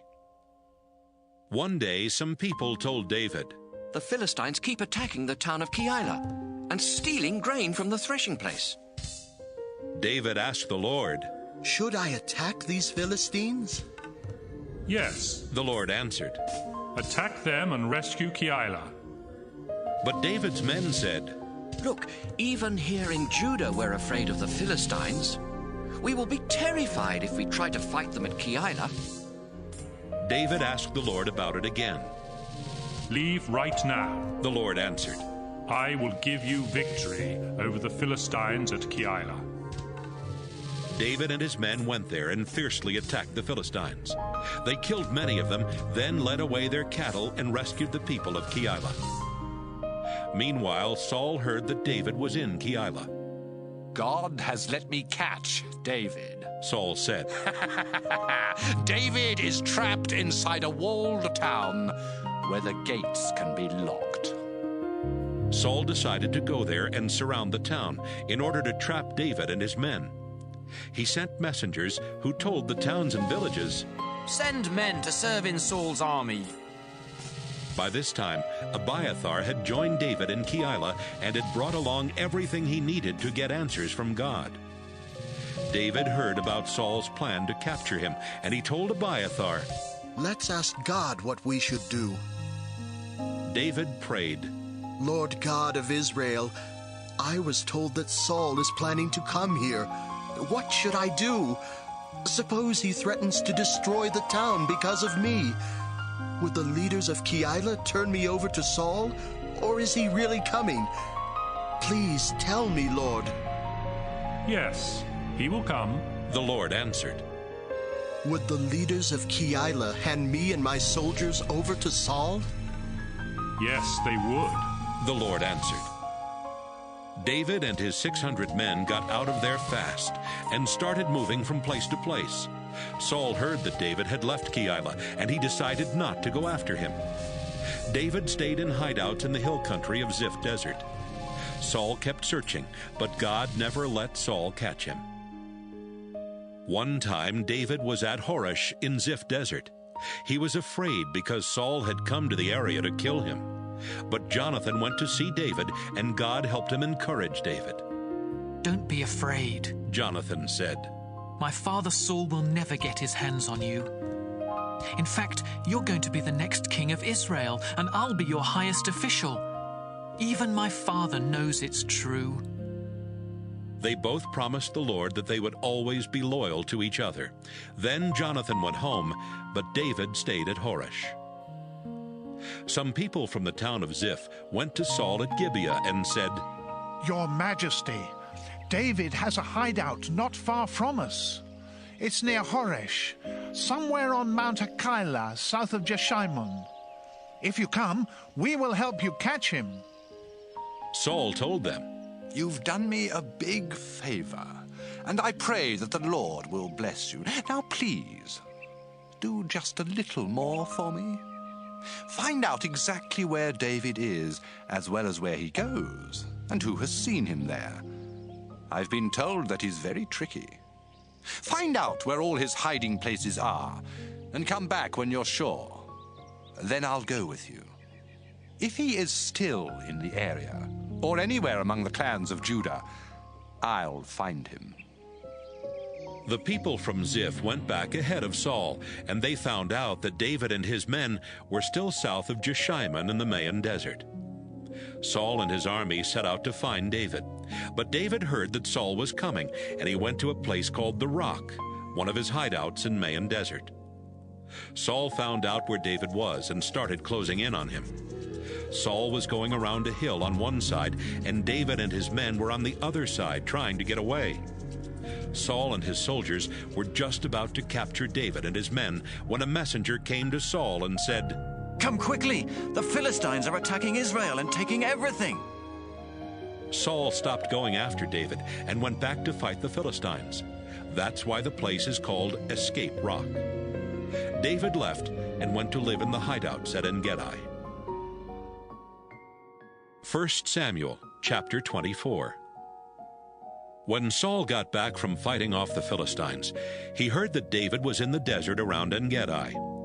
Saul led 3,000 of Israel's best soldiers out to look for David and his men near Wild Goat Rocks at En-Gedi.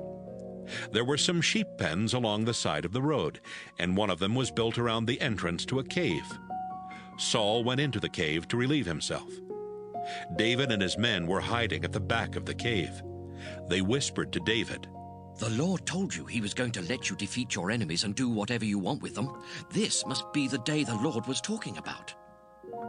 David sneaked over and cut off a small piece of Saul's robe, but Saul didn't notice a thing. Afterward, David was sorry that he had even done that, and he told his men, "Stop talking foolishly. We're not going to attack Saul. He's my king, and I pray that the Lord will keep me from doing anything to harm his chosen king." Saul left the cave and started down the road. Soon David also got up and left the cave. "Your Majesty!" he shouted from a distance. Saul turned around to look. David bowed down very low and said, "Your Majesty, why do you listen to people who say that I am trying to harm you? You can see for yourself that the Lord gave me the chance to catch you in the cave today. Some of my men wanted to kill you, but I wouldn't let them do it. I told them, I will not harm the Lord's chosen king. Your Majesty, look at what I'm holding. You can see that it's a piece of your robe. If I could cut off a piece of your robe, I could have killed you. But I let you live. And that should prove I am not trying to harm you or to rebel. I haven't done anything to you, and yet you keep trying to ambush and kill me. I'll let the Lord decide which one of us has done right. I pray that the Lord will punish you for what you're doing to me, but I won't do anything to you. An old proverb says, only evil people do evil things, and so I won't harm you. Why should the king of Israel be out chasing me anyway? I'm as worthless as a dead dog or a flea. I pray that the Lord will help me escape and show that I am in the right." "David, my son, is that you?" Saul asked. Then he started crying and said, "David, you're a better person than I am. You treated me with kindness, even though I've been cruel to you. You've told me how you were kind enough not to kill me when the Lord gave you the chance. If you really were my enemy, you wouldn't have let me leave here alive. I pray that the Lord will give you a big reward for what you did today. I realize now that you will be the next king, and a powerful king at that. Promise me, with the Lord as your witness, that you won't wipe out my descendants. Let them live to keep my family name alive." So David promised, and Saul went home. David and his men returned to their hideout. 1 Samuel chapter 25. Samuel died, and people from all over Israel gathered to mourn for him when he was buried at his home in Ramah. Meanwhile, David moved his camp to Paran Desert. Nabal was a very rich man who lived in Maon. He owned 3,000 sheep and 1,000 goats, which he kept at Carmel. His wife Abigail was sensible and beautiful, but he was from the Caleb clan and was rough and mean. One day, Nabal was in Carmel, having his servants cut the wool from his sheep. David was in the desert when he heard about it. So he sent 10 men to Carmel with this message for Nabal. I hope that you and your family are healthy and that all is going well for you. I've heard that you are cutting the wool from your sheep. When your shepherds were with us in Carmel, we didn't harm them, and nothing was ever stolen from them.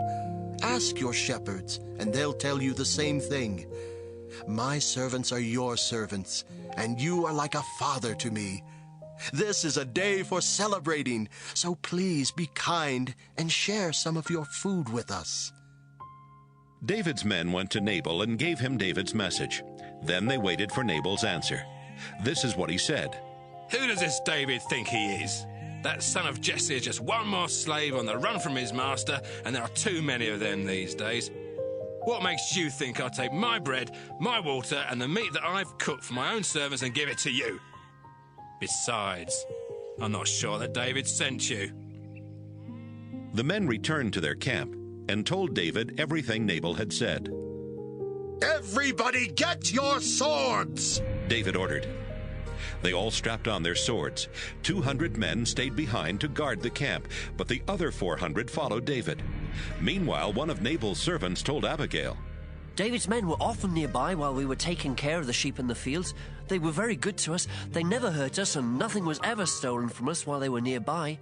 With them around day or night, we were as safe as we would have been inside a walled city. David sent some messengers from the desert to wish our master well, but he shouted insults at them. He's a bully who won't listen to anyone. Isn't there something you can do? Please, think of something. Or else our master and his family and everyone who works for him are all doomed. Abigail quickly got together 200 loaves of bread, 2 large clay jars of wine, the meat from 5 sheep, a large sack of roasted grain, 100 handfuls of raisins, and 200 handfuls of dried figs. She loaded all the food on donkeys and told her servants, "Take this on ahead, and I'll catch up with you." She didn't tell her husband Nabal what she was doing. Abigail was riding her donkey on the path that led around the hillside, when suddenly she met David and his men heading straight at her. David had just been saying, I surely wasted my time guarding Nabal's things in the desert and keeping them from being stolen. I was good to him, and now he pays me back with insults. I swear that by morning there won't be a man or boy left from his family or his servants' families. I pray that God will punish me if I don't do it. Abigail quickly got off her donkey and bowed down in front of David. Then she said, "Sir, please let me explain. Don't pay any attention to that good-for-nothing Nabal. His name means fool, and it really fits him. I didn't see the men you sent, but please take this gift of food that I brought and share it with your followers. The Lord has kept you from taking revenge and from killing innocent people. But I hope your enemies and anyone else who wants to harm you will end up like Nabal. I swear this by the living Lord and by your life. Please forgive me if I say a little more. The Lord will always protect you and your family because you fight for Him. I pray that you won't ever do anything evil as long as you live. The Lord your God will keep you safe when your enemies try to kill you, but He will snatch away their lives quicker than you can throw a rock from a sling. The Lord has promised to do many good things for you, even to make you the ruler of Israel. The Lord will keep His promises to you, and now your conscience will be clear because you won't be guilty of taking revenge and killing innocent people. When the Lord does all those good things for you, please remember me." David told her, I praise the Lord God of Israel. He must have sent you to meet me today, and you should also be praised. Your good sense kept me from taking revenge and killing innocent people.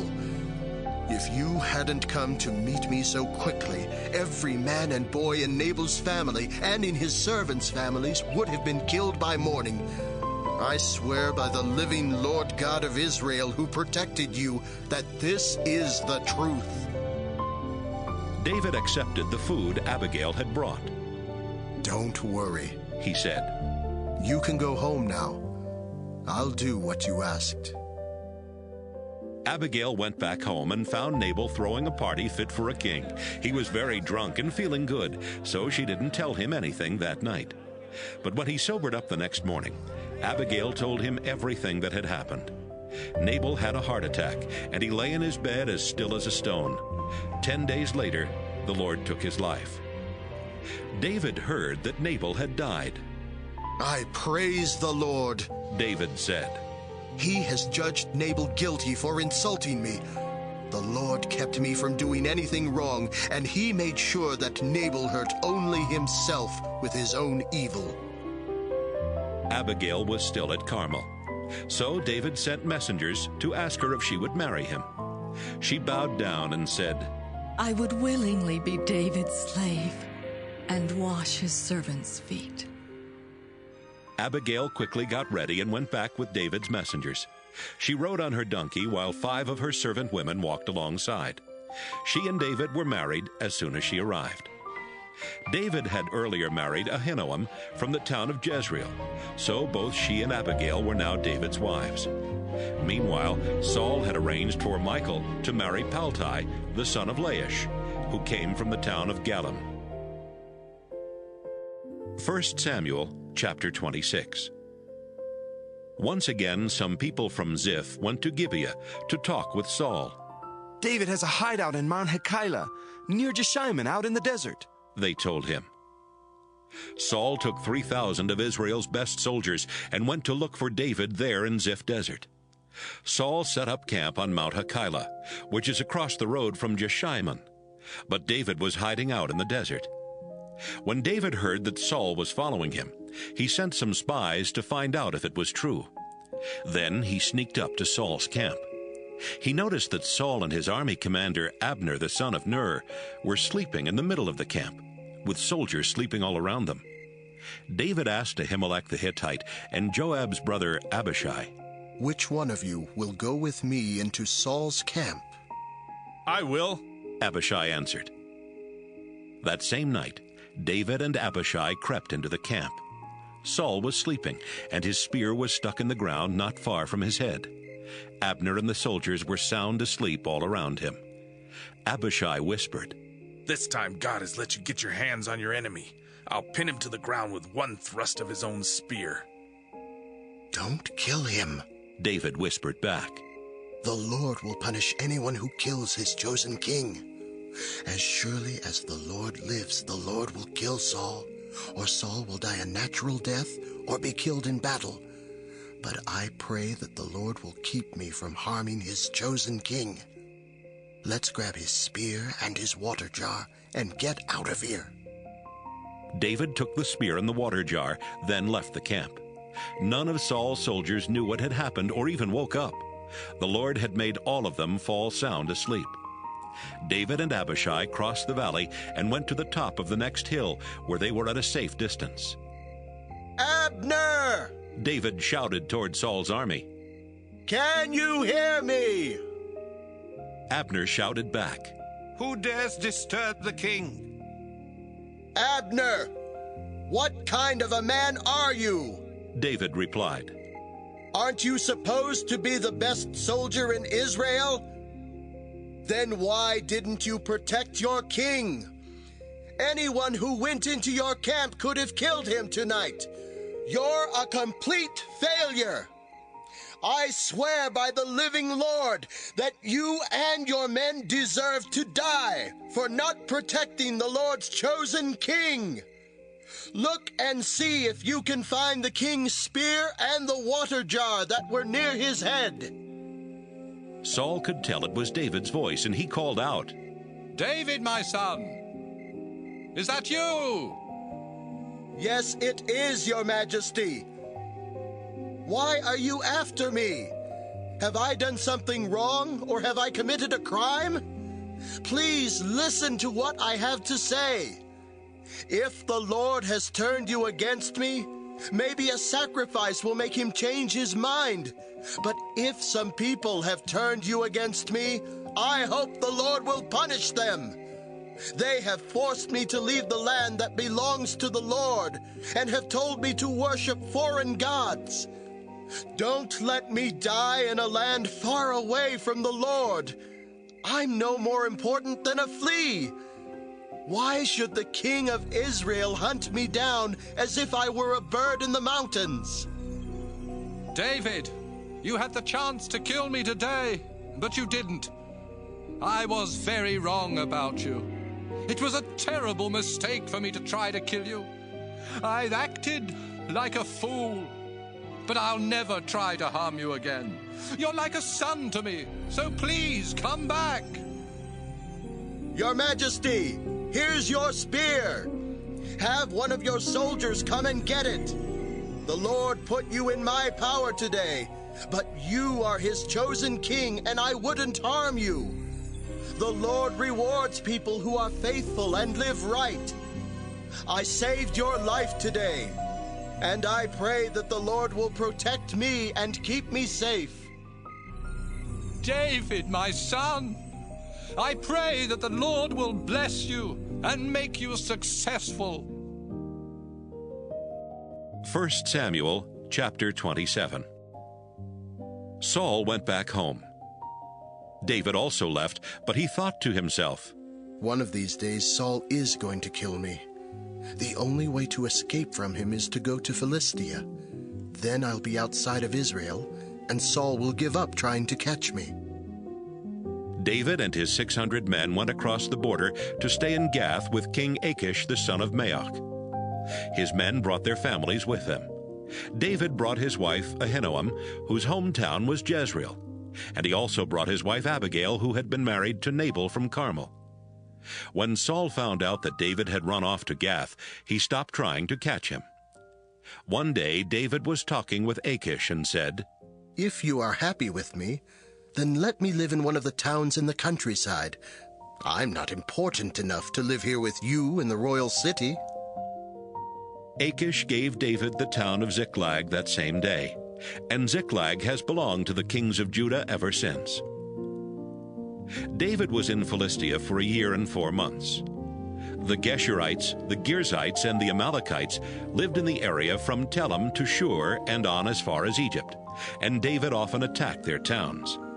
Whenever David and his men attacked the town, they took the sheep, cattle, donkeys, camels, and the clothing, and killed everyone who lived there. After he returned from a raid, David always went to see Achish, who would ask, where did you attack today? David would answer, oh, we attacked some desert town that belonged to the Judah tribe. Sometimes David would say, oh, we attacked a town in the desert where the Jerahmeel clan lives. Or, we attacked a town in the desert where the Kenites live. That's why David killed everyone in the towns he attacked. He thought, if I let any of them live, they might come to Gath and tell what I've really been doing. David made these raids all the time he was in Philistia, but Achish trusted David and thought, David's people must be furious with him. From now on, he will have to take orders from me. 1 Samuel chapter 28. Samuel had died some time earlier, and people from all over Israel had attended his funeral in his hometown of Ramah. Meanwhile, Saul had been trying to get rid of everyone who spoke with the spirits of the dead. But one day the Philistines brought their soldiers together to attack Israel. Achish told David, of course, you know that you and your men must fight as part of our Philistine army. David answered, that will give you a chance to see for yourself just how well we can fight. In that case, Achish said, you and your men will always be my bodyguards. The Philistines went to Shunem and set up camp. Saul called the army of Israel together, and they set up their camp in Gilboa. Saul took one look at the Philistine army and started shaking with fear. So he asked the Lord what to do. But the Lord would not answer, either in a dream or by a priest or a prophet. Then Saul told his officers, find me a woman who can talk to the spirits of the dead. I'll go to her and find out what's going to happen. His servants told him, "There's a woman at Endor who can talk to spirits of the dead." That night, Saul put on different clothing so nobody would recognize him. Then he and 2 of his men went to the woman and asked, "Will you bring up the ghost of someone for us?" The woman said, Why are you trying to trick me and get me killed? You know King Saul has gotten rid of everyone who talks to the spirits of the dead. Saul replied, "I swear by the living Lord that nothing will happen to you because of this." Who do you want me to bring up? She asked. "Bring up the ghost of Samuel," he answered. When the woman saw Samuel, she screamed. Then she turned to Saul and said, You've tricked me! You're the king! "Don't be afraid," Saul replied. "Just tell me what you see." She answered, I see a spirit rising up out of the ground. "What does it look like?" It looks like an old man wearing a robe. Saul knew it was Samuel, so he bowed down low. "Why are you bothering me by bringing me up like this?" Samuel asked. "I'm terribly worried," Saul answered. "The Philistines are about to attack me. God has turned his back on me and won't answer any more by prophets or by dreams. What should I do?" Samuel said, "If the Lord had turned away from you and is now your enemy, don't ask me what to do. I've already told you. The Lord has sworn to take the kingdom from you and give it to David, and that's just what he's doing. When the Lord was angry with the Amalekites, he told you to destroy them, but you didn't do it. That's why the Lord is doing this to you. Tomorrow the Lord will let the Philistines defeat Israel's army. Then you and your sons will join me down here in the world of the dead." At once, Saul collapsed and lay stretched out on the floor, terrified at what Samuel had said. He was weak because he had not eaten anything since the day before. The woman came over to Saul, and when she saw that he was completely terrified, she said, Your Majesty, I listened to you and risked my life to do what you asked. Now, please, listen to me. Let me get you a little something to eat. It will give you strength for your walk back to camp. "No, I won't eat." But his officers and the woman kept on urging Saul until he finally agreed. He got up off the floor and sat on the bed. Right away, the woman killed a calf that she had been fattening up. She cooked part of the meat and baked some thin bread. Then she served the food to Saul and his officers, who ate and left before daylight. 1 Samuel, chapter 29. The Philistines had brought their whole army to Aphek, while Israel's army was camping near Jezreel Spring. The Philistine rulers and their troops were marching past the Philistine army commanders in groups of 100 and 1,000. When David and his men marched by at the end with Achish, the commanders said, "What are those worthless Israelites doing here?" "They are David's men," Achish answered. "David used to be one of Saul's officers, but he left Saul and joined my army a long time ago. I've never had even one complaint about him." The Philistine army commanders were angry and shouted, "Send David back to the town you gave him. We won't have him going into the battle with us. He could turn and fight against us. Saul would take David back as an officer if David brought him the heads of our soldiers. The Israelites even dance and sing. Saul has killed 1,000 enemies. David has killed 10,000 enemies." Achish called David over and said, "I swear by the living Lord that you've been honest with me, and I want you to fight by my side. I don't think you've done anything wrong from the day you joined me until this very moment. But the other Philistine rulers don't want you to come along. Go on back home and try not to upset them." "But what have I done?" David asked. Do you know of anything I've ever done that would keep me from fighting the enemies of my king? Achish said, I believe you're as good as an angel of God, but our army commanders have decided that you can't fight in this battle. You and your troops will have to go back to the town I gave you.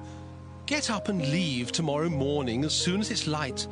I'm pleased with you, so don't let any of this bother you. David and his men got up early in the morning and headed back toward Philistia, while the Philistines left for Jezreel. 1 Samuel chapter 30. It took David and his men 3 days to reach Ziklag. But while they had been away, the Amalekites had been raiding in the desert around there. They had attacked Ziklag, burned it to the ground, and had taken away the women and children. When David and his men came to Ziklag, they saw the burned-out ruins and learned that their families had been taken captive. They started crying and kept it up until they were too weak to cry anymore. David's 2 wives, Ahinoam and Abigail, had been taken captive with everyone else. David was desperate. His soldiers were so upset over what had happened to their sons and daughters that they were thinking about stoning David to death. But he felt the Lord God giving him strength, and he said to the priest, Abiathar, let's ask God what to do. Abiathar brought everything he needed to get answers from God, and he went over to David. Then David asked the Lord, Should I go after the people who raided our town? Can I catch up with them? Go after them, the Lord answered. You will catch up with them, and you will rescue your families. David led his 600 men to Besor Gorge, but 200 of them were too tired to go across. So they stayed behind while David and the other 400 men crossed the gorge. Some of David's men found an Egyptian out in a field and took him to David. They gave the Egyptian some bread, and he ate it. Then they gave him a drink of water, some dried figs, and 2 handfuls of raisins. This was the first time in 3 days he had tasted food or water. Now he felt much better. Who is your master? David asked. And where do you come from? I'm from Egypt, the young man answered.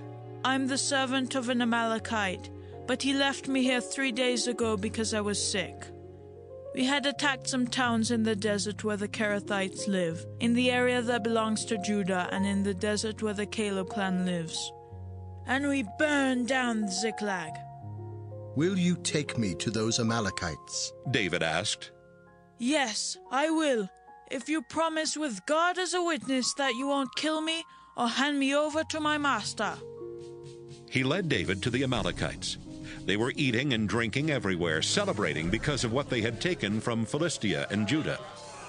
David attacked just before sunrise the next day and fought until sunset. 400 Amalekites rode away on camels, but they were the only ones who escaped. David rescued his 2 wives and everyone else the Amalekites had taken from Ziklag. No one was missing, young or old, sons or daughters. David brought back everything that had been stolen, including their livestock. David also took the sheep and cattle that the Amalekites had with them, but he kept these separate from the others. Everyone agreed that these would be David's reward. On the way back, David went to the 200 men he had left at Besor Gorge because they had been too tired to keep up with him. They came toward David and the people who were with him. When David was close enough, he greeted the 200 men and asked how they were doing. Some of David's men were good-for-nothings, and they said, Those men didn't go with us to the battle, so they don't get any of the things we took back from the Amalekites. Let them take their wives and children and go. But David said, My friends, don't be so greedy with what the Lord has given us. The Lord protected us and gave us victory over the people who attacked.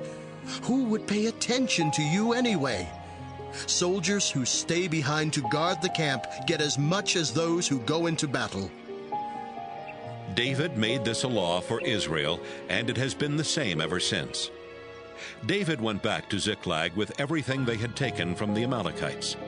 He sent some of these things as gifts to his friends who were leaders of Judah and told them, We took these things from the Lord's enemies. Please accept them as a gift. This is a list of the towns where David sent gifts: Bethel, Ramoth in the southern desert, Jattir, Aror, Siphmoth, Eshtemoa, Rachel, the towns belonging to the Jerahmeelites and the Kenites, Hormah, Boration, Athek, and Hebron. He also sent gifts to the other towns where he and his men had traveled. 1 Samuel chapter 31. Meanwhile, the Philistines were fighting Israel at Mount Gilboa. Israel's soldiers ran from the Philistines, and many of them were killed. The Philistines closed in on Saul and his sons, and they killed his sons Jonathan, Abinadab, and Malchishua. The fighting was fierce around Saul, and he was badly wounded by enemy arrows. Saul told the soldier who carried his weapons, "Kill me with your sword. I don't want those worthless Philistines to torture me and make fun." But the soldier was afraid to kill him. Saul then took out his own sword. He stuck the blade into his stomach and fell on it. When the soldier knew that Saul was dead, he killed himself in the same way. Saul was dead. His 3 sons were dead, and the soldier who carried his weapons was dead. They and all his soldiers died on that same day. The Israelites on the other side of Jezreel Valley and the other side of the Jordan learned that Saul and his sons were dead. They saw that the Israelite army had run away, so they ran away too, and the Philistines moved into the towns the Israelites had left behind. The day after the battle, when the Philistines returned to the battlefield to take the weapons of the dead Israelite soldiers, they found Saul and his 3 sons lying dead on Mount Gilboa. The Philistines cut off Saul's head and pulled off his armor. Then they put his armor in the temple of the goddess Astarte, and they nailed his body to the city wall of Bethshan. They also sent messengers everywhere in Philistia to spread the good news in the temples of their idols and among their people. The people who lived in Jabesh and Gilead heard what the Philistines had done to Saul's body. So one night, some brave men from Jabesh went to Bethshan. They took down the bodies of Saul and his sons, then brought them back to Jabesh and burned them. They buried the bones under a small tree in Jabesh, and for 7 days they went without eating to show their sorrow.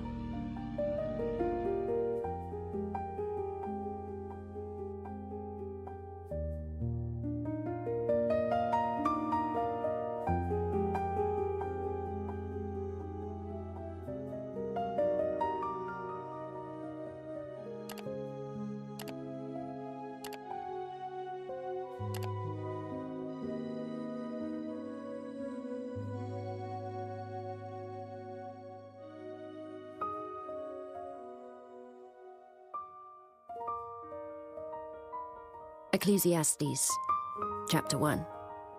The words of the preacher, the son of David, king in Jerusalem.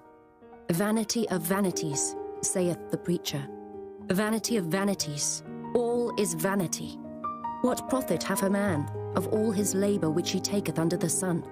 1 generation passeth away, and another generation cometh, but the earth abideth for ever. The sun also ariseth, and the sun goeth down, and hasteth to his place where he arose. The wind goeth toward the south, and turneth about unto the north.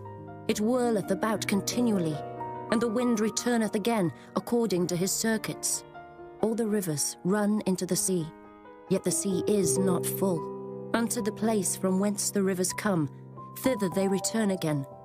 All things are full of labor. Man cannot utter it. The eye is not satisfied with seeing, nor the ear filled with hearing. The thing that hath been, it is that which shall be. And that which is done is that which shall be done. And there is no new thing under the sun. Is there anything whereof it may be said, See, this is new? It hath been already of old time, which was before us. There is no remembrance of former things. Neither shall there be any remembrance of things that are to come with those that shall come after. I, the preacher, was king over Israel in Jerusalem, and I gave my heart to seek and search out by wisdom concerning all things that are done under heaven. This sore travail hath God given to the sons of man to be exercised therewith.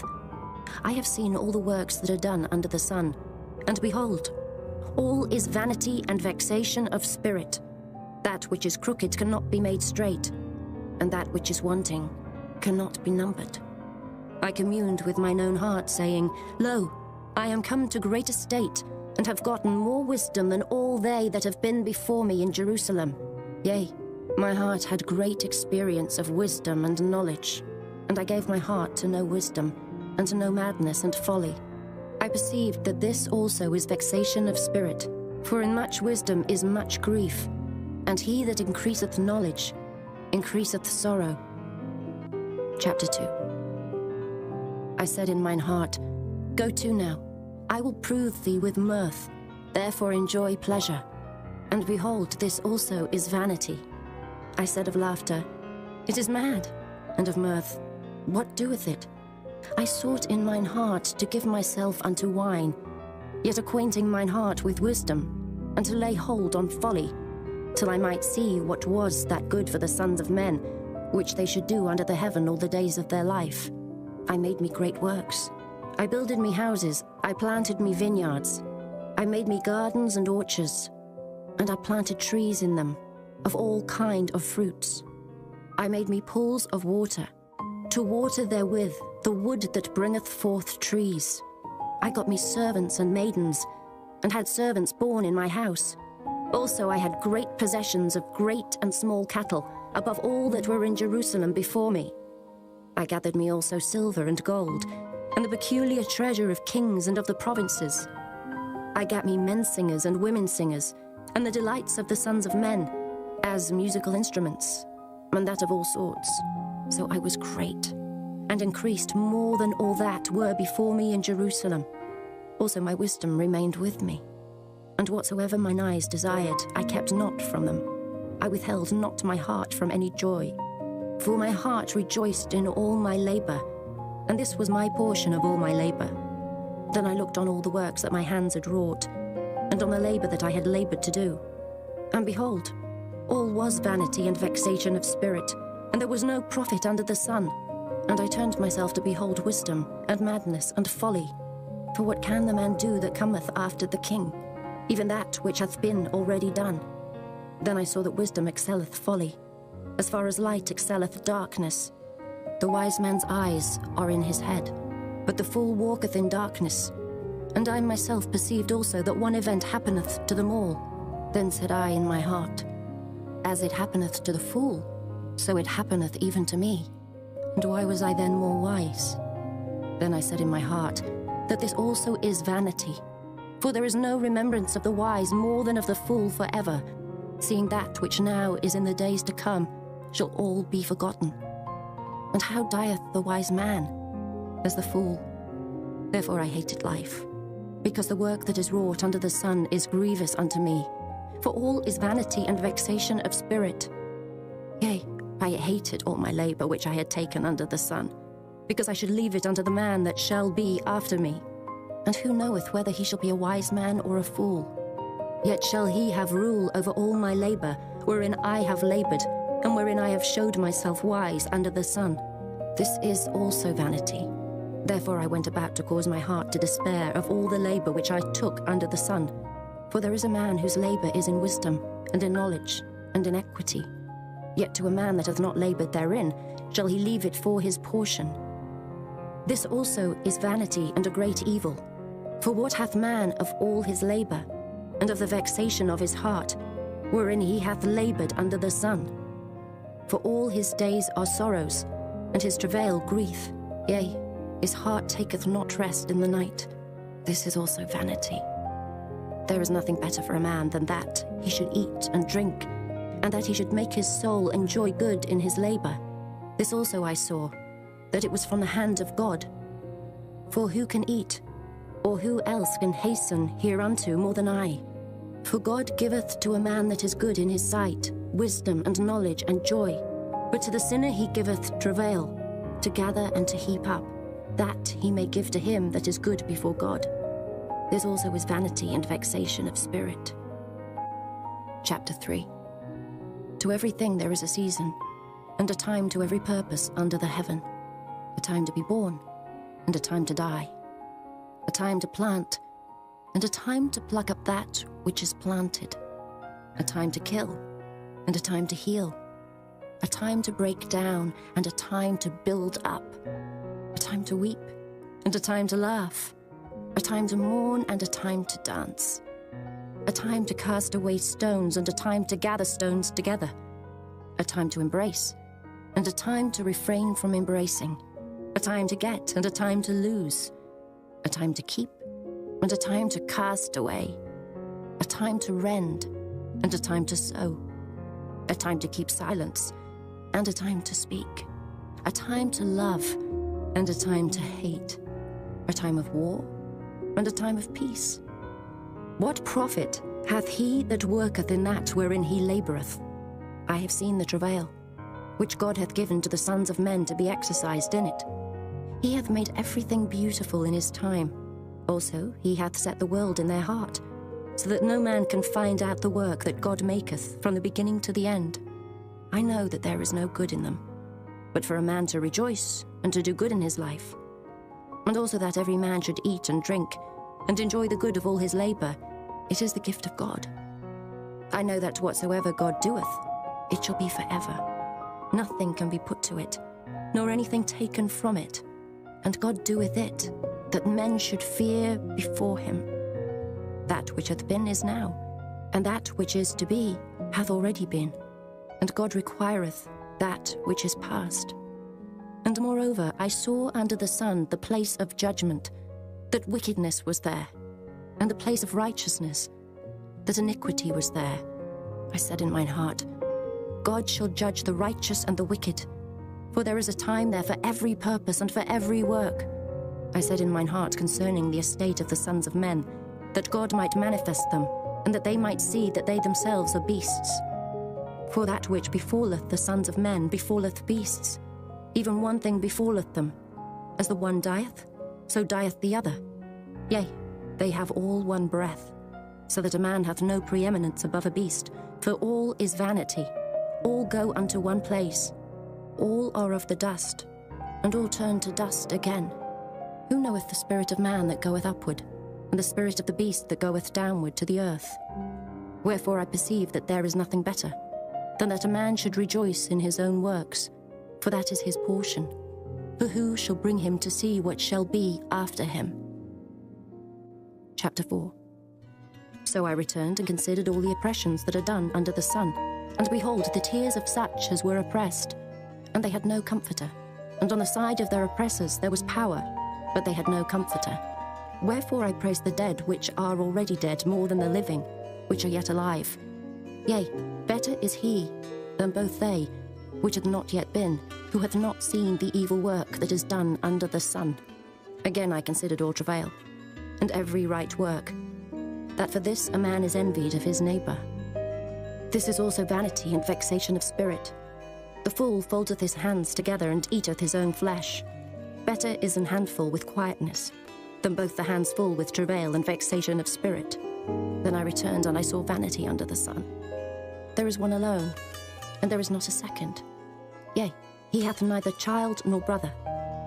Yet is there no end of all his labour. Neither is his eye satisfied with riches. Neither saith he, For whom do I labour and bereave my soul of good?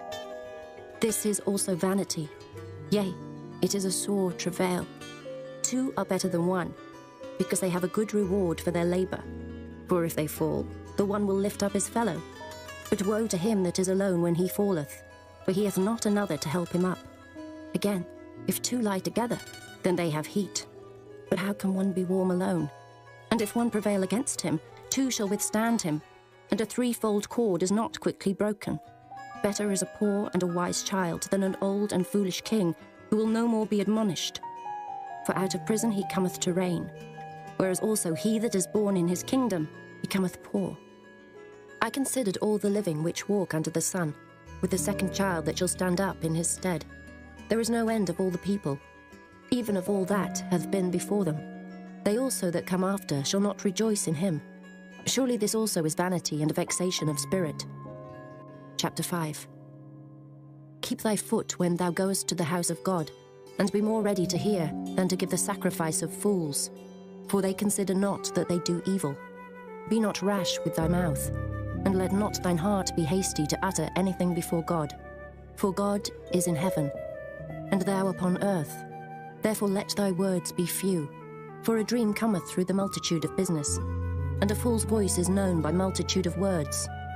When thou vowest a vow unto God, defer not to pay it, for he hath no pleasure in fools. Pay that which thou hast vowed. Better is it that thou shouldest not vow, than that thou shouldest vow and not pay. Suffer not thy mouth to cause thy flesh to sin, neither say thou before the angel that it was an error. Wherefore should God be angry at thy voice, and destroy the work of thine hands? For in the multitude of dreams and many words, there are also divers vanities. But fear thou God. If thou seest the oppression of the poor, and violent perverting of judgment, and justice in a province, marvel not at the matter. For he that is higher than the highest regardeth, and there be higher than they. Moreover, the profit of the earth is for all. The king himself is served by the field. He that loveth silver shall not be satisfied with silver, nor he that loveth abundance with increase. This is also vanity. When goods increase, they are increased that eat them. And what good is there to the owners thereof, saving the beholding of them with their eyes? The sleep of a labouring man is sweet, whether he eat little or much, but the abundance of the rich will not suffer him to sleep. There is a sore evil which I have seen under the sun, namely, riches kept for the owners thereof to their hurt. But those riches perish by evil travail, and he begetteth a son, and there is nothing in his hand. As he came forth of his mother's womb, naked shall he return to go as he came, and shall take nothing of his labour, which he may carry away in his hand. And this also is a sore evil, that in all points as he came, so shall he go. And what profit hath he that hath laboured for the wind? All his days also he eateth in darkness, and he hath much sorrow and wrath with his sickness. Behold that which I have seen. It is good and comely for one to eat and to drink, and to enjoy the good of all his labour, that he taketh under the sun all the days of his life, which God giveth him. For it is his portion. Every man also to whom God hath given riches and wealth, and hath given him power to eat thereof, and to take his portion, and to rejoice in his labour. This is the gift of God. For he shall not much remember the days of his life, because God answereth him in the joy of his heart. Chapter 6. There is an evil which I have seen under the sun, and it is common among men, a man to whom God hath given riches, wealth, and honour, so that he wanteth nothing for his soul of all that he desireth. Yet God giveth him not power to eat thereof, but a stranger eateth it. This is vanity, and it is an evil disease. If a man beget 100 children, and live many years, so that the days of his years be many, and his soul be not filled with good, and also that he have no burial, I say that an untimely birth is better than he. For he cometh in with vanity, and departeth in darkness, and his name shall be covered with darkness. Moreover, he hath not seen the sun, nor known anything. This hath more rest than the other. Yea, though he live 1,000 years twice told, yet hath he seen no good. Do not all go to one place? All the labour of man is for his mouth, and yet the appetite is not filled. For what hath the wise more than the fool? What hath the poor that knoweth to walk before the living? Better is the sight of the eyes than the wandering of the desire. This is also vanity and vexation of spirit. That which hath been is named already, and it is known that it is man. Neither may he contend with him that is mightier than he. Seeing there be many things that increase vanity, what is man the better? For who knoweth what is good for man in this life? All the days of his vain life which he spendeth as a shadow. For who can tell a man what shall be after him under the sun? Chapter 7. A good name is better than precious ointment, and the day of death than the day of one's birth. It is better to go to the house of mourning than to go to the house of feasting, for that is the end of all men, and the living will lay it to his heart. Sorrow is better than laughter, for by the sadness of the countenance the heart is made better. The heart of the wise is in the house of mourning, but the heart of fools is in the house of mirth. It is better to hear the rebuke of the wise than for a man to hear the song of fools. For as the crackling of thorns under a pot, so is the laughter of the fool. This also is vanity. Surely oppression maketh a wise man mad, and a gift destroyeth the heart. Better is the end of a thing than the beginning thereof, and the patient in spirit is better than the proud in spirit. Be not hasty in thy spirit to be angry, for anger resteth in the bosom of fools. Say not thou, what is the cause that the former days were better than these? For thou dost not inquire wisely concerning this. Wisdom is good with an inheritance, and by it there is profit to them that see the sun. For wisdom is a defense, and money is a defense. But the excellency of knowledge is that wisdom giveth life to them that have it. Consider the work of God. For who can make that straight which he hath made crooked? In the day of prosperity be joyful, but in the day of adversity consider. God also hath set the one over against the other, to the end that man should find nothing after him. All things have I seen in the days of my vanity. There is a just man that perisheth in his righteousness, and there is a wicked man that prolongeth his life in his wickedness. Be not righteous over much, neither make thyself over wise. Why shouldest thou destroy thyself? Be not over much wicked, neither be thou foolish. Why shouldest thou die before thy time? It is good that thou shouldest take hold of this. Yea, also from this withdraw not thine hand, for he that feareth God shall come forth of them all. Wisdom strengtheneth the wise more than 10 mighty men which are in the city. For there is not a just man upon earth that doeth good and sinneth not. Also, take no heed unto all words that are spoken, lest thou hear thy servant curse thee. For oftentimes also thine own heart knoweth that thou thyself likewise hast cursed others. All this have I proved by wisdom. I said, I will be wise. But it was far from me. That which is far off and exceeding deep, who can find it out? I applied mine heart to know and to search, and to seek out wisdom and the reason of things, and to know the wickedness of folly, even of foolishness and madness. And I find more bitter than death the woman, whose heart is snares and nets, and her hands as bands. Whoso pleaseth God shall escape from her, but the sinner shall be taken by her. Behold, this have I found, saith the preacher, counting one by one to find out the account, which yet my soul seeketh, but I find not. One man among 1,000 have I found, but a woman among all those have I not found. Lo, this only have I found, that God hath made man upright, but they have sought out many inventions. Chapter 8. Who is as the wise man, and who knoweth the interpretation of a thing? A man's wisdom maketh his face to shine, and the boldness of his face shall be changed. I counsel thee to keep the king's commandment, and that in regard of the oath of God. Be not hasty to go out of his sight. Stand not in an evil thing, for he doeth whatsoever pleaseth him. Where the word of a king is, there is power. And who may say unto him, What doest thou? Whoso keepeth the commandment shall feel no evil thing. And a wise man's heart discerneth both time and judgment. Because to every purpose there is time and judgment. Therefore the misery of man is great upon him, for he knoweth not that which shall be. For who can tell him when it shall be? There is no man that hath power over the spirit to retain the spirit, neither hath he power in the day of death. And there is no discharge in that war, neither shall wickedness deliver those that are given to it. All this have I seen, and applied my heart unto every work that is done under the sun. There is a time wherein one man ruleth over another to his own hurt. And so I saw the wicked buried who had come and gone from the place of the holy, and they were forgotten in the city where they had so done. This is also vanity, because sentence against an evil work is not executed speedily. Therefore the heart of the sons of men is fully set in them to do evil. Though a sinner do evil 100 times, and his days be prolonged, yet surely I know that it shall be well with them that fear God, which fear before him.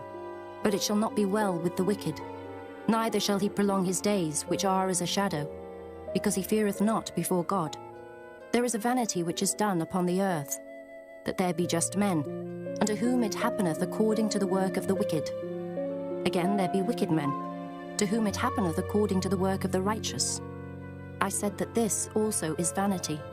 Then I commended mirth, because a man hath no better thing under the sun than to eat and to drink and to be merry. For that shall abide with him of his labour the days of his life, which God giveth him under the sun. When I applied mine heart to know wisdom, and to see the business that is done upon the earth, for also there is that neither day nor night seeth sleep with his eyes. Then I beheld all the work of God, that a man cannot find out the work that is done under the sun, because though a man labour to seek it out, yet he shall not find it. Yea, further, Though a wise man think to know it, yet shall he not be able to find it. Chapter 9. For all this I considered in my heart, even to declare all this, that the righteous and the wise and their works are in the hand of God. No man knoweth either love or hatred by all that is before them. All things come alike to all. There is one event to the righteous and to the wicked, to the good and to the clean, and to the unclean, to him that sacrificeth, and to him that sacrificeth not. As is the good, so is the sinner, and he that sweareth, as he that feareth an oath. This is an evil among all things that are done under the sun, that there is one event unto all. Yea, also the heart of the sons of men is full of evil. And madness is in their heart while they live, and after that they go to the dead. For to him that is joined to all the living there is hope. For a living dog is better than a dead lion. For the living know that they shall die, but the dead know not anything. Neither have they any more a reward, for the memory of them is forgotten. Also their love and their hatred and their envy is now perished. Neither have they any more a portion forever in anything that is done under the sun. Go thy way, eat thy bread with joy, and drink thy wine with a merry heart, for God now accepteth thy works. Let thy garments be always white, and let thy head lack no ointment. Live joyfully with the wife whom thou lovest all the days of the life of thy vanity, which he hath given thee under the sun, all the days of thy vanity. For that is thy portion in this life, and in thy labour which thou takest under the sun. Whatsoever thy hand findeth to do, do it with thy might. For there is no work, nor device, nor knowledge, nor wisdom in the grave whither thou goest. I returned and saw under the sun that the race is not to the swift, nor the battle to the strong, neither yet bread to the wise, nor yet riches to men of understanding, nor yet favour to men of skill, but time and chance happeneth to them all. For man also knoweth not his time, as the fishes that are taken in an evil net, and as the birds that are caught in the snare. So are the sons of men snared in an evil time, when it falleth suddenly upon them. This wisdom have I seen also under the sun, and it seemed great unto me. There was a little city, and few men within it, and there came a great king against it, and besieged it, and built great bulwarks against it. Now there was found in it a poor wise man, and he by his wisdom delivered the city. Yet no man remembered that same poor man. Then said I, Wisdom is better than strength. Nevertheless the poor man's wisdom is despised, and his words are not heard. The words of wise men are heard in quiet, more than the cry of him that ruleth among fools. Wisdom is better than weapons of war, but one sinner destroyeth much good. Chapter 10. Dead flies cause the ointment of the apothecary to send forth a stinking savour. So doth a little folly, him that is in reputation for wisdom and honour. A wise man's heart is at his right hand, but a fool's heart at his left. Yea also, when he that is a fool walketh by the way, his wisdom faileth him, and he saith to every one that he is a fool. If the spirit of the ruler rise up against thee, leave not thy place, for yielding pacifieth great offences. There is an evil which I have seen under the sun, as an error which proceedeth from the ruler. Folly is set in great dignity, and the rich sit in low place. I have seen servants upon horses, and princes walking as servants upon the earth. He that diggeth a pit shall fall into it, and whoso breaketh an hedge, a serpent shall bite him. Whoso removeth stones shall be hurt therewith, and he that cleaveth wood shall be endangered thereby. If the iron be blunt, and he do not whet the edge, then must he put to more strength, but wisdom is profitable to direct. Surely the serpent will bite without enchantment, and a babbler is no better. The words of a wise man's mouth are gracious, but the lips of a fool will swallow up himself. The beginning of the words of his mouth is foolishness, and the end of his talk is mischievous madness. A fool also is full of words. A man cannot tell what shall be, and what shall be after him, who can tell him? The labour of the foolish wearieth every one of them, because he knoweth not how to go to the city. Woe to thee, O land, when thy king is a child, and thy princes eat in the morning. Blessed art thou, O land, when thy king is the son of nobles, and thy princes eat in due season for strength, and not for drunkenness. By much slothfulness the building decayeth, and through idleness of the hands the house droppeth through. A feast is made for laughter, and wine maketh merry, but money answereth all things. Curse not the king, no, not in thy thought, and curse not the rich in thy bedchamber. For a bird of the air shall carry the voice, and that which hath wings shall tell the matter. Chapter 11. Cast thy bread upon the waters, for thou shalt find it after many days. Give a portion to 7, and also to 8, for thou knowest not what evil shall be upon the earth. If the clouds be full of rain, they empty themselves upon the earth. And if the tree fall toward the south, or toward the north, in the place where the tree falleth, there it shall be. He that observeth the wind shall not sow, and he that regardeth the clouds shall not reap. As thou knowest not what is the way of the Spirit, nor how the bones do grow in the womb of her that is with child, even so thou knowest not the works of God, who maketh all. In the morning sow thy seed, and in the evening withhold not thine hand, for thou knowest not whether shall prosper, either this or that, or whether they both shall be alike good. Truly the light is sweet, and a pleasant thing it is for the eyes to behold the sun. But if a man live many years, and rejoice in them all, yet let him remember the days of darkness, for they shall be many. All that cometh is vanity. Rejoice, O young man, in thy youth, and let thy heart cheer thee in the days of thy youth, and walk in the ways of thine heart, and in the sight of thine eyes. But know thou, that for all these things God will bring thee into judgment. Therefore remove sorrow from thy heart, and put away evil from thy flesh, for childhood and youth are vanity. Chapter 12. Remember now thy Creator in the days of thy youth, while the evil days come not, nor the years draw nigh, when thou shalt say, I have no pleasure in them. While the sun or the light or the moon or the stars be not darkened, nor the clouds return after the rain, in the day when the keepers of the house shall tremble, and the strong men shall bow themselves, and the grinders cease because they are few, and those that look out of the windows be darkened, and the doors shall be shut in the streets, when the sound of the grinding is low, and he shall rise up at the voice of the bird, and all the daughters of music shall be brought low. Also, when they shall be afraid of that which is high, and fears shall be in the way, and the almond tree shall flourish, and the grasshopper shall be a burden, and desire shall fail, because man goeth to his long home, and the mourners go about the streets. Or ever the silver cord be loosed, or the golden bowl be broken, or the pitcher be broken at the fountain, or the wheel broken at the cistern, then shall the dust return to the earth as it was, and the spirit shall return unto God who gave it. Vanity of vanities, saith the preacher. All is vanity. And moreover, because the preacher was wise, he still taught the people knowledge. Yea, he gave good heed, and sought out, and set in order many proverbs. The preacher sought to find out acceptable words, and that which was written was upright, even words of truth. The words of the wise are as goads, and as nails fastened by the masters of assemblies, which are given from one shepherd. And further, by these, my son, be admonished. Of making many books there is no end, and much study is a weariness of the flesh. Let us hear the conclusion of the whole matter. Fear God, and keep his commandments. For this is the whole duty of man. For God shall bring every work into judgment, with every secret thing, whether it be good or whether it be evil.